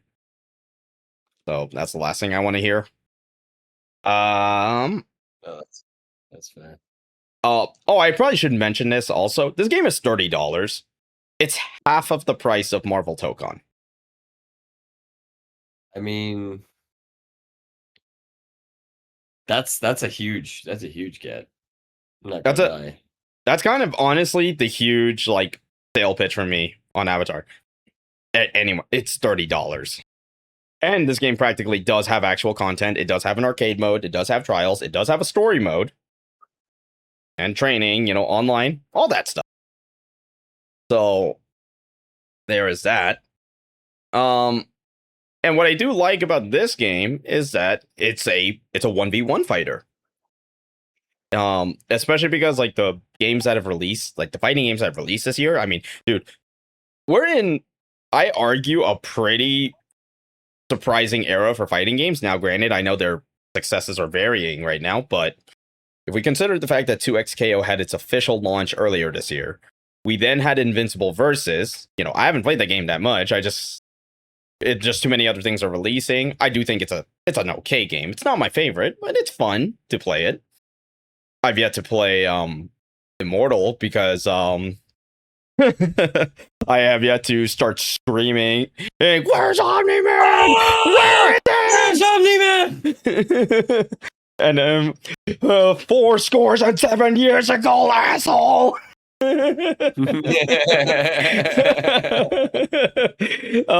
so crazy to me that's part of that lore, that character's lore is that he was also Abraham Lincoln. He's Abraham Lincoln. It's the craziest thing.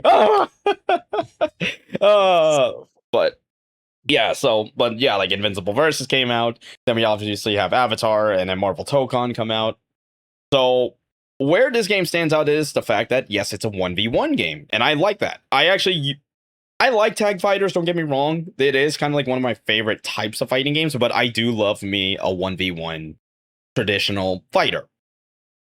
And the big thing about this game is that it took a page out of one of my personal favorite fighting games, Mortal Kombat X, and it added a variation system. So each of the characters basically has 3 variations.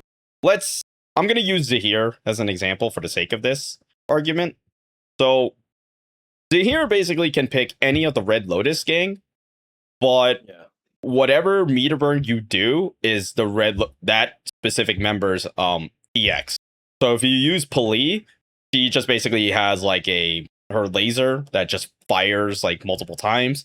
Gazan throws like a shuriken that kind of like covers a little bit of space. I believe Mingwa is a mix-up tool. I haven't really used her that much, but I believe that's what it is. And I mean, I could even use like Fire Lord Ozai. He has a variation that basically makes him a fucking grappler. And shit. Yeah, and then of course Toph. And I mean the Toph's variations. I mean, the Badger Mole is one, which is just better Earth Pillars. The Boulder is another one. And then the Hippo is her other variation. So, I mean, a bunch of characters. Basically, all the characters have 3 variations that make the character unique in some way, shape, or form. Like, even like Azula. She has... Because if you play her with Lee and Lo as her variation, she'll have longer trap duration. But there's a gimmick with Azula where she's in focused mode and then Fire Lord mode, which is when she goes insane, essentially. Right, and Fire Lord. But... yeah. And the funniest thing is like the other 2 variations, like if you have her in focused mode, it's oh my god, what is her name? She's just smiling all the time. June D, I believe. Yeah. Yeah. because I just remember I was like, I've seen this character and it's creepy as hell every time I see her. She's just smiling, like great Yep. ear to ear. It's like, stop it. She's like that one movie, The Smile. Yeah. Yes, But exactly. But yeah, like she has a variation in that, and then if you want to, and she just stays in that focus mode, or if you want to play in Firelord mode, you basically pick her mother, which is a broken mirror. It's just a broken mirror Yikes. with a picture of her mother, and yeah, it's just Firelord mode, and it's kind of the crayon eater mode, but it's also the most fun mode too. I mean, and that's just a taste of some of the characters. So it's a small roster again, just like Tokon, but because of the fact that we have a variation system, it basically feels like we have 3 of each character.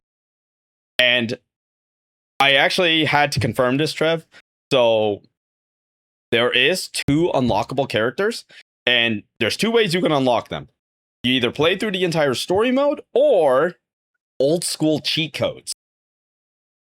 That just unlocks the characters.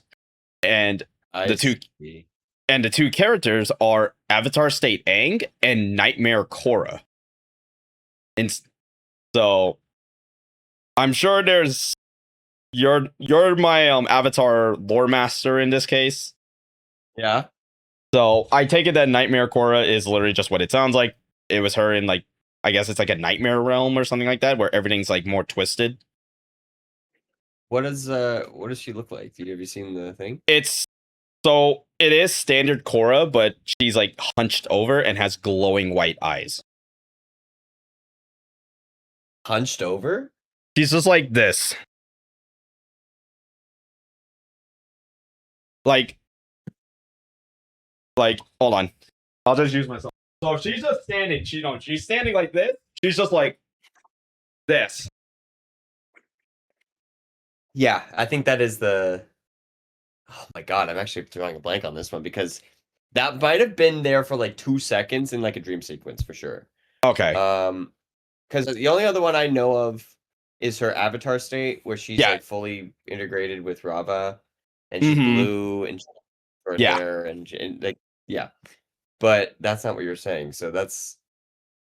I could probably send you a picture of her. So, or I could send you like gameplay, and then you could just confirm it for me. So yeah, that would be.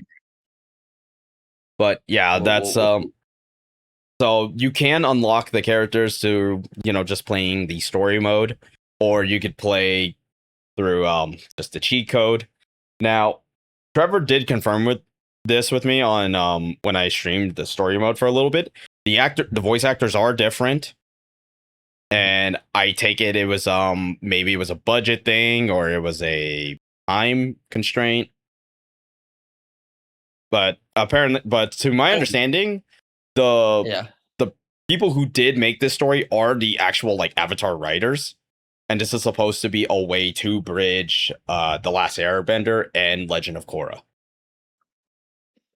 Interesting. Which I take it as it's kind of a thing that's maybe like later in the story that'll make sense. Mm-hmm. So I feel like if it's them who made it, then yeah, I feel like they're at least giving it. If there are any crazy stuff, they're at least from the official people. I haven't played it. I might need to shell out money for that game. $30. Even though I was gonna say, even though Marvel Tokon was a lot of fun, I feel like Avatar is going to be a bit more accessible, and it's going to have a lot more deep cuts for me. So I think it's want to play that. Like the best way I could describe it. I'm kind of skipping around on my notes here, but where Tokon can sometimes feel a little like you're sort of limited on some of the things you can do in that game, considering it's a tag fighter as well. Avatar Legends kind of feels free. Like it feels like you can do a lot of things like in that game. Like you could honestly burn through a first to 10 in like 30 minutes. That's how the pace of the game can feel. So, and it feels like the way I describe it is it feels like sort of like a mid 2000s, early 2010s feel for a fighting game, or even similar to like some anime fighters, say like a Blaze Blue or Guilty Gear, like not Strive, like old Guilty Gear. So that's the thing I do like about this. Now, another cool thing that they actually did was they actually made trials a lot more interesting than I expected. So they have something called Breakdown for trials, and it's basically almost like a Guitar Hero style rhythm game where it says you just have to do this, then you got to do this, and then just learn the timing of it, basically. And then it'll grade you on how well you did. Interesting. So, and here's another benefit. They actually did make a preset for specifically controller players and fight stick players like yours truly. So that's already a good thing for me. Another thing I mean, I kind of have already said it, or like I was alluding to it with the variation system. This game is mechanically like pretty fucking dense, and I like that. Like there is an answer for like anything, it feels. But it also feels like just deal with it type of thing. So yeah, quite literally. It's a get good kind of feel. But I do like this game. I genuinely think that, in my opinion, like even considering Tokon and 2XKO, I still think Avatar is the better fighting game out of the 4 that released this year. Interesting. So the last thing I will say about this game before we move on to the last few topics, this game is definitely gonna feel like the Skullgirls effect. And what I mean by that is Skullgirls is a game that is very easy to learn, but it's very, very hard to master. Like the skill floor, you can get to the skill floor kind of fairly well. Like you could dedicate like to one character and then you should be chilling. But then if you want to get better, then the skill ceiling is extremely high. So that's my sales pitch for both of these fighting games. It's a good sell. See, if I had means and I was an actual productive member of society, I'd get both. There you go. So, you know what I mean? I get you, dude.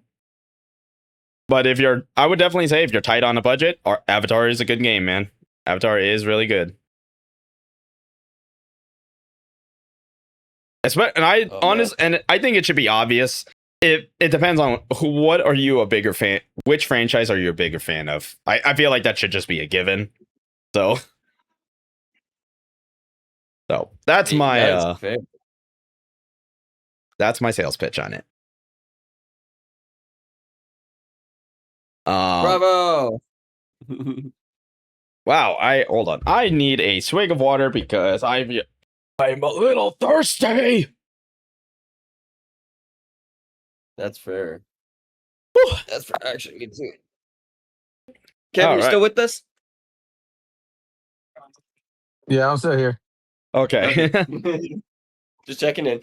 All right. Hey, there's nothing for me to say. It's a sales pitch. I'm pitching. I am trying to pitch a sale to these guys here, you know? Right. Oh, and I should probably mention both of the games do have DLC lined up. Marvel Tokon, Phoenix Cyclops is going to be the first DLC character. And now it leaves potential for other DLC that could be coming to the game. Here's my prediction of who is the DLC or the next 3 DLC. I think we're going to get a Thor, and I think it'll be Jane Foster or Beta Ray Bill. The thing I am going to take a guess is going to be in the game because he was teased in the beta trailer. And then the last character is probably going to be Thanos.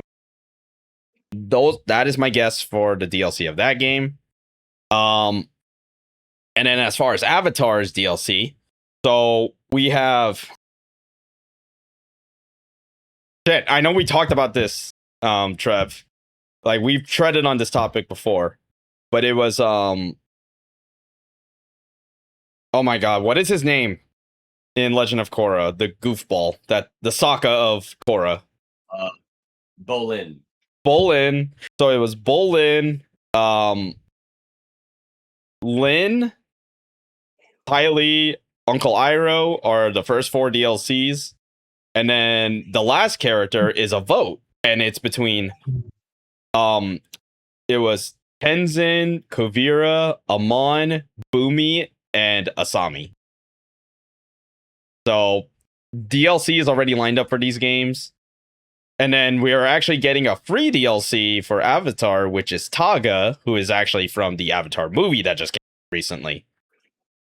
And I did not realize that Taga is voiced by Dave Bautista. Oh, yeah. Forgot about that. And we're going to From the mention Avatar him. movie? Yeah, in the Avatar movie, he's one of the characters in that.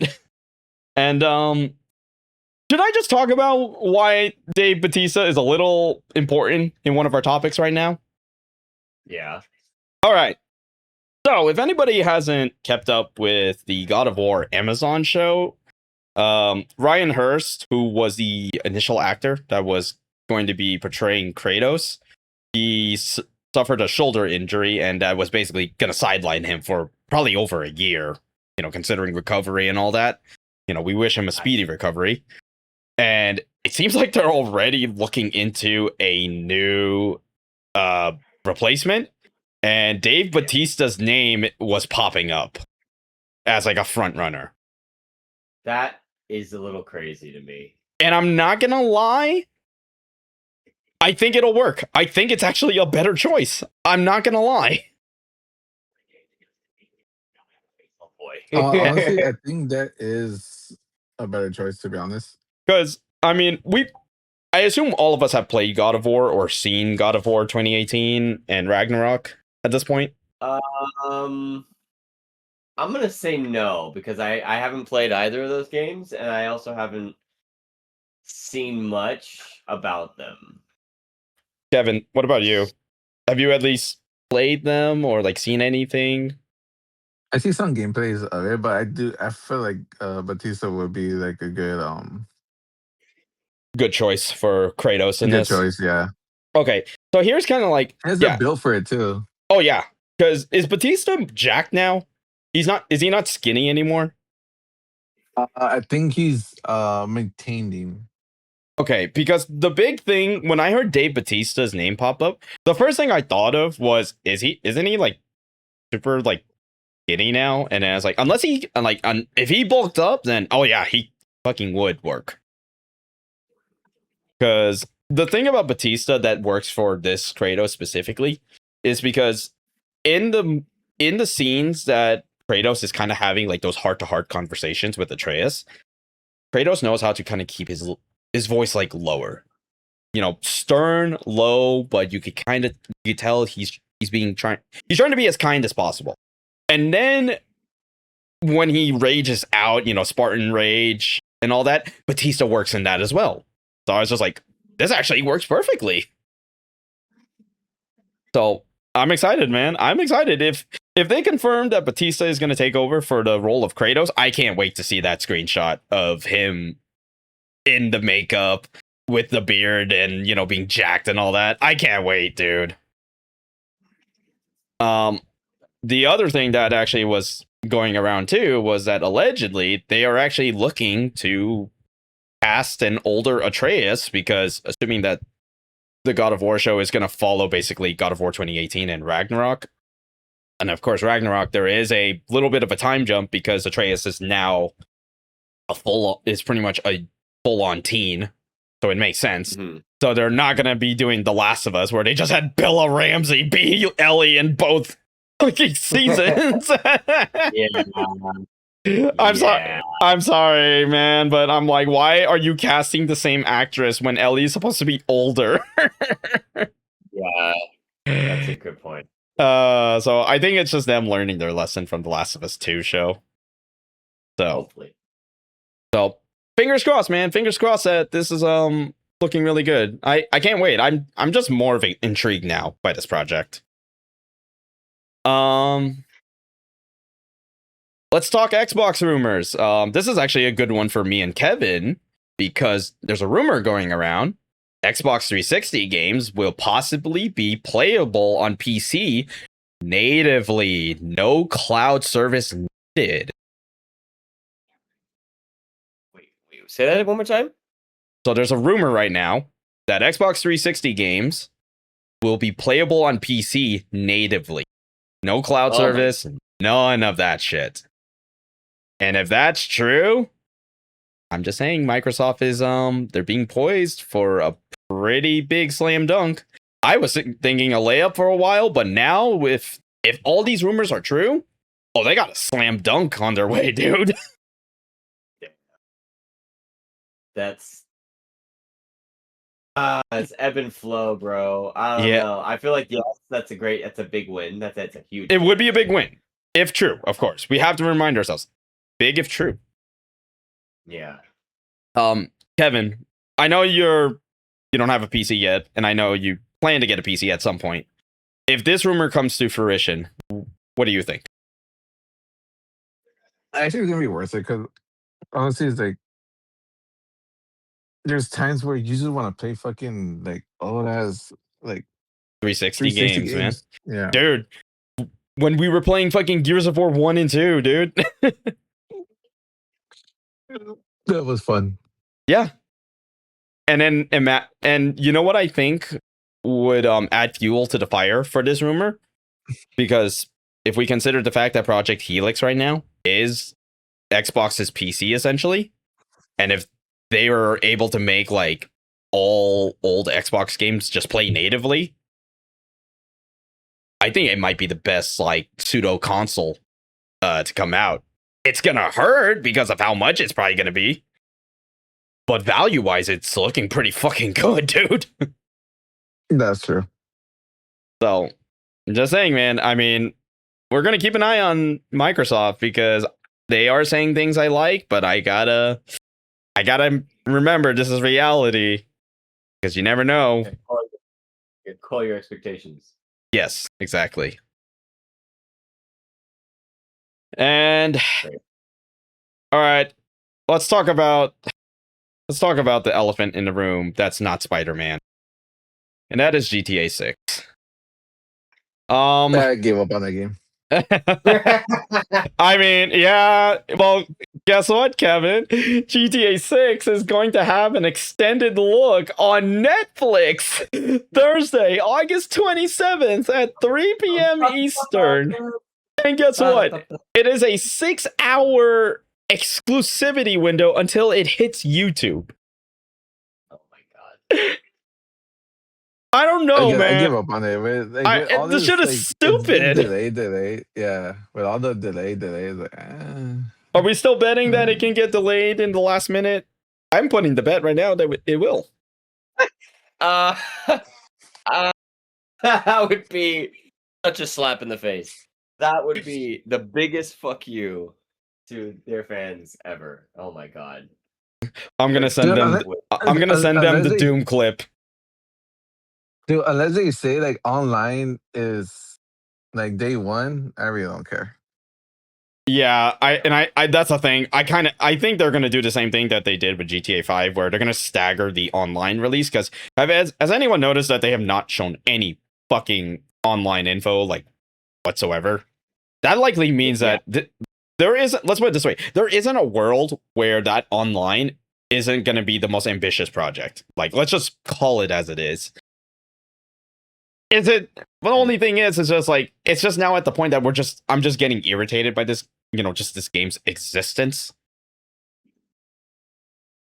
So, yeah. Now, go on, Trev. Go on. There's a part of me, like a very small part of me, but a part of me that's like, look, this does suck for the average consumer, but I'm an adult. And I can earn money. I could save up and I could just burn $100 and just get the fucking thing. Oh, you're paying for the paid off contents. I see. Well, see, because at that point, it's an insult to get the lower one because it's like, well, it's also an insult to get the $100 one. it's an insult either way. But if you're Just gonna an get insult insulted, in general. Yes. seriously, you might as well get everything if you're gonna be insulted. It's like, You know what I it's mean? practically like, what is the lesser of two evils? You know what I mean? Boy. So, and then I was seeing like a lot of people say that they think that this is going to set a precedent for future games to have this quote unquote extended look exclusively on these streaming platforms. And I'm like, no, this is not a precedent. Because the thing is that GTA is an anomaly. This is not a common precedent, especially because it's Rockstar. Yeah. And I think that's the only reason why they're able to think that they can do this, because they're Rockstar. Like, they're like, oh, they'll fucking buy this. We're game industry. We know how to make good games. That's the big thing about them. I will give them this. They know how to make quality. But they are greedy as fuck. Yeah. So, yeah. Like, My can shit you too, like if they do this exclusive and then they announce that they're coming out with a fucking remake of an old game, then okay, all right, I'll find it worth it. GTA 4 remake. What happens if that's the case? Nah, I don't think GTA 4 remake. Oh, come on. GTA 4 should get a remake. No. It, dude, He if said they no. do, if they Okay, do what? it, and then Okay, if that's the case, what GTA should get a remake? And you cannot say GTA 3, Vice City, or San Andreas because they already got theirs. Neither. I know what game they should do. I'm a bully. Give me a bully remake. Yes. Fine, Or I'll take it. Or one of the best games out there, best racing games out there. I know what you're saying. Midnight Club 3 Dub Edition. Yeah. Yes, or Midnight Club LA. Yeah. Ooh.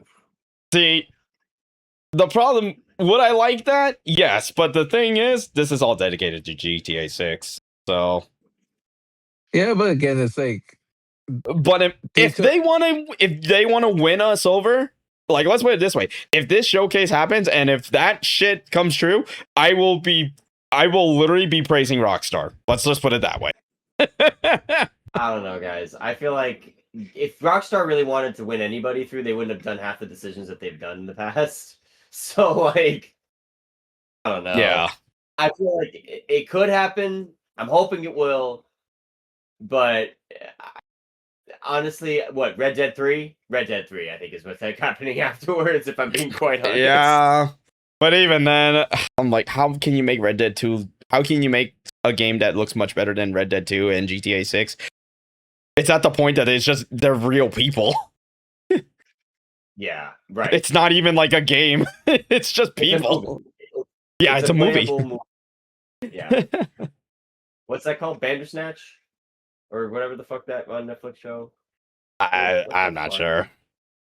But the other thing too that it makes me think is because, like, what if they're lining up something with Netflix? Maybe they're gonna announce like some type of, maybe it's like a whole documentary of the process of making GTA 6. But I'm like, even then, that just seems even I think that's a little bit of a far stretch too.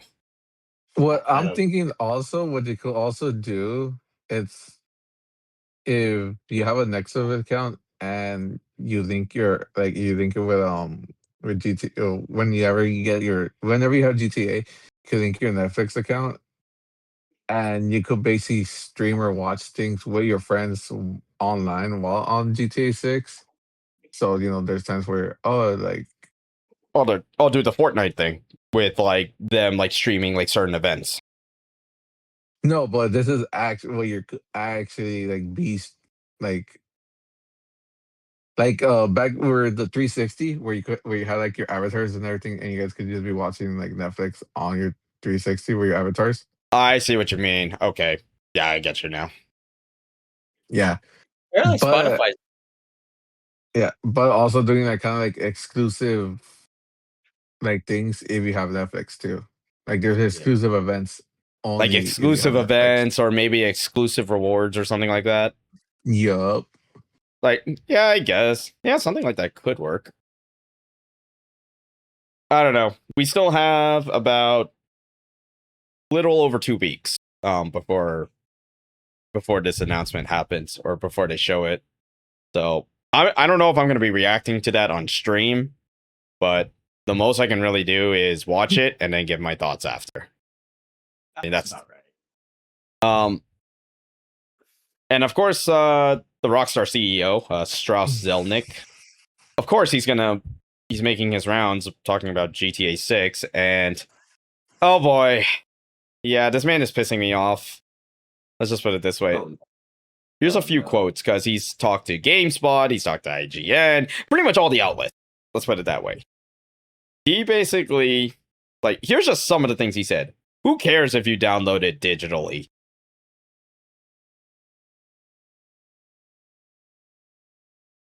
Dude. That's all I'm going to say. If you all of a sudden fucking take away the license. Pointing at it! Yeah, I know. Jesus Christ. And this motherfucker literally then said, games should be $80 to $100. Oi. I'm just gonna quote Mark from Wanted. Shoot this motherfucker and get everything you want. Sorry, that's really funny. I swear to God, I think after GTA 6, I think we're going into a new video game crash. And we're going to see it in real time. Like, I don't know about you guys. I genuinely think that's what's going to happen after GTA 6. I mean, yeah, maybe. I'm gonna go on before I go into the question for the pod and comments. There was actually, I don't know if I mentioned this to you guys. I think I mentioned it to Josh. Oh wait, yeah, I did mention it to Josh. There is a planned PlayStation boycott, or like a PSN blackout boycott event that's supposed to be going on for a week. Is anybody going to participate in that? Because I'm going to be honest, why is a boycott timed?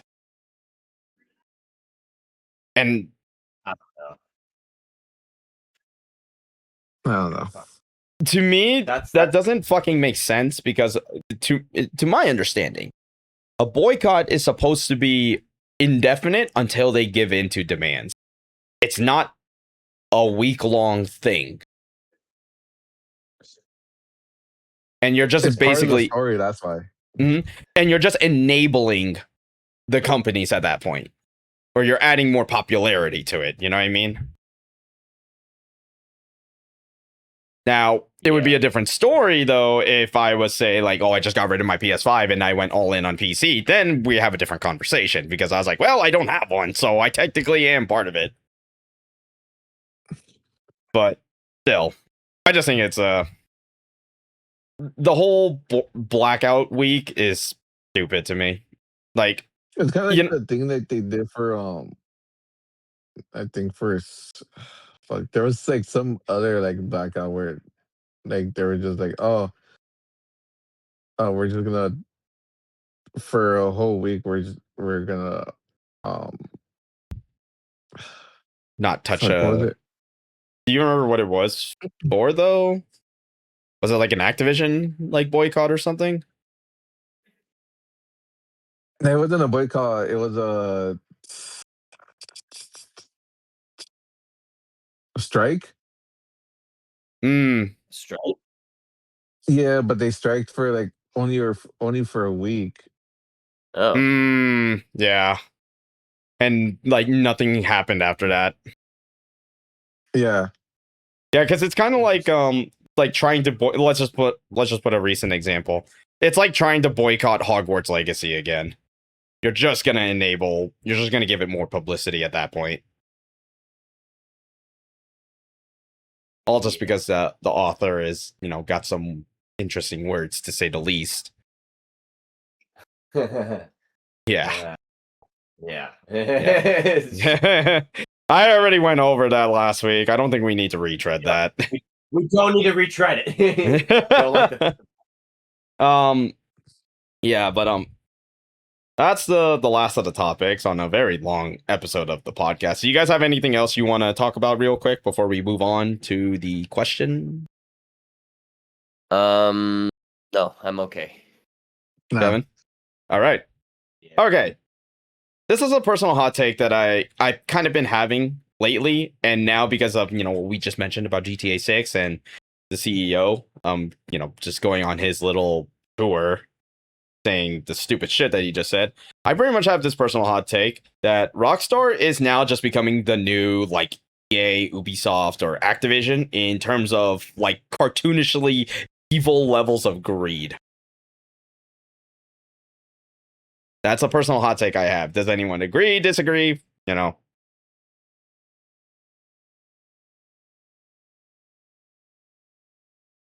Trevor ran out of the room because he's probably going to get taken out by the Rockstar ninjas. Like honestly, I kind of gave up on Activision, like after Call of Duty and everything. Mm-hmm. But it's like like right now, I really stopped caring. It's like even now, like even some of the newer games haven't fucking caught my attention. Just like basically like all other games are it's like whatever, honestly. Yeah. But would you definitely say that, like, considering those games, though, the amount of greed that those companies want, like, I think Rockstar has become, like, the king of, like, cartoonishly evil greed, though, where they're really trying to nickel and dime their entire audience. The only difference, of course, is that, like what we mentioned, Rockstar is known to produce quality games. It's just everything else is the problem.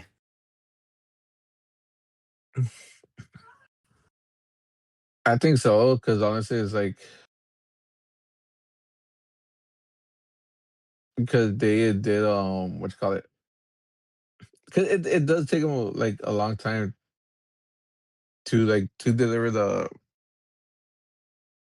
deliver games, and then when they do, the quality is good. But at the same time, it's like they're just trying to follow like everyone else, like how They're like Activision, they're milking a trend. yeah,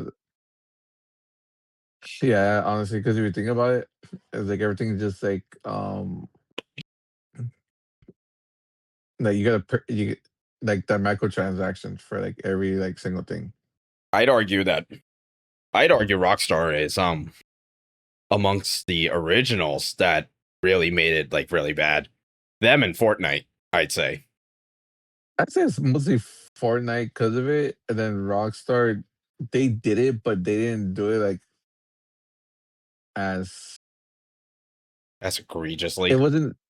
Yeah, because the thing is, like, Rockstar never had like battle passes or anything like that. It was just like, oh, get just for GTA 5, it was just just buy cash for so you could get this, and this. I think the problem. Or DLC. See, here's my counter argument to that. Well, I think after the first heist update for GTA, I think that's when Rockstar was starting to get a lot more greedy because they were realizing that they can kind of start getting away with, spending more than $100 on shark cards. Because, like, let's put, for example, the flying bike, Dude, the flying, that's not even that. the You can't flying even get that motorcycle. Yeah, just let's use that for an example. I'm pretty sure you're gonna need more than $100 in shark cards, or you grind the shit out of the game, which takes longer. Right. So I think that's when Rockstar was starting to reach the point of we can milk this. And then as soon as like Rockstar's like as soon as GTA 5, like the attention to it was starting to dip down, they had the luck of those roleplay servers becoming really big after that. That's what I think personally. I mean, right. You're not wrong. I mean, Boy. we could even talk about Red Dead 2, like how that was technically the online was a failure. But that's online. A lot more people know Red Dead Redemption 2 for obviously its single player. I think they just didn't, because they were trying to capture that GTA 5 like lightning in a bottle. Oh yeah. So, And also, I think because they were trying to do it like in the old time, like the Western way. yeah, just doing like how well, here's the thing: is that Red Dead 1's online, I argue, was probably the most perfect like way they could have done online. It didn't need to be like extremely complicated. It was as straightforward as it got. You could just posse up and then just go start a random fucking town war and not give a shit. Now, Yeah. Now you have to worry about everything in GTA 5. Before that, it was it was a simpler time. To quote Thanos, it was beautiful. It was beautiful. There's our other Marvel reference for today. God, this is a Marvel podcast. I know, it was a Marvel podcast and then it's a gaming podcast. It's both. It's both. Hell yeah. Yeah. Yeah, that's just like my opinion though. Like, don't get me wrong. The only thing, like I said, that Rockstar has over like EA, Ubisoft, and Activision is the fact that Rockstar has produced quality games. Yeah. Like, at least lately, I mean, EA, I mean, Battlefield 6 was cool for a little bit. Ubisoft it's Ubisoft, so I don't know. And then Activision is the only game that's keeping me and Kevin in Activision's ecosystem is quite literally Overwatch, because they have fucking Blizzard. That's right. Oh. So, Dude, I can't play Activision anymore, man. I just can't. yeah. So, I don't know. That's just my opinion on it, man.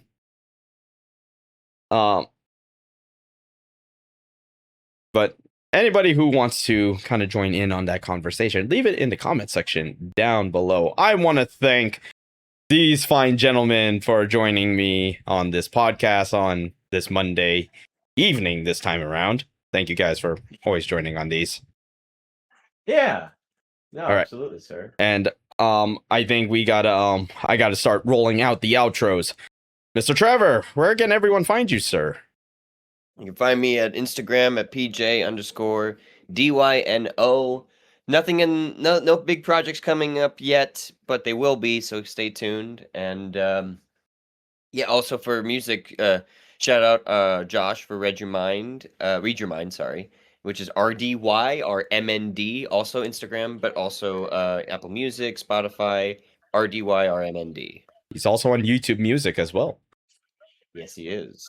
Give us a watch. Give us some viewpoints. Hell yeah. And Kevin, where can everyone find you, good sir? I'll be streaming every Monday night on Twitch at Ultdemon. There you go, man. He's filling in the group's streaming schedule. He gets Mondays, I get sometimes Thursdays, and I get Fridays. It works perfectly, man. And who knows? Like honestly, I will start trying to do Tuesdays and Wednesdays, but currently right now Mondays are for sure. Mondays. At least get your guarantees. At least by the time this by the time this podcast has been uploaded, Kevin streamed already. Hopefully. Fingers crossed. But no, I'll be streaming. I'll just be fucking rage quitting half the time. We're just gonna go on your chat. You're trash. Demon throw.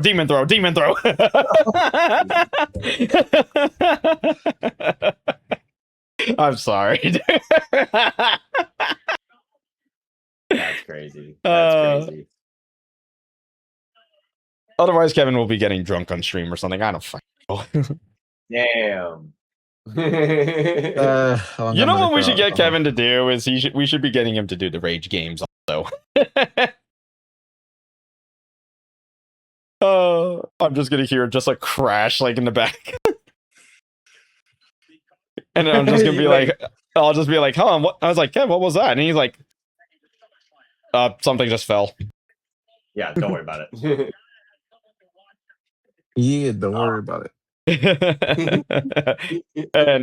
and of course, I am your host, Zero Requiem 14. You can follow me on this very YouTube page, along with Instagram, Twitch, TikTok, Twitter, when I fucking do anything with Twitter. But you can follow me on those social media platforms, and I stream on not Instagram, YouTube, and Twitch. Sometimes on Thursdays, but every Friday night we be streaming something fun, usually fighting games. Probably going to be some more Tokon. I actually do have something in the works. I just need to see with another person if they're willing to join in on that, but I'll see. Until then, thank you guys for watching or listening to this podcast. A very long one this time around. We definitely gonna be leaving that Spider-Man spoiler tag for a while. But until then, guys, thank you so much for watching or listening to this podcast. We will see you next week for another podcast and other streams. Take care.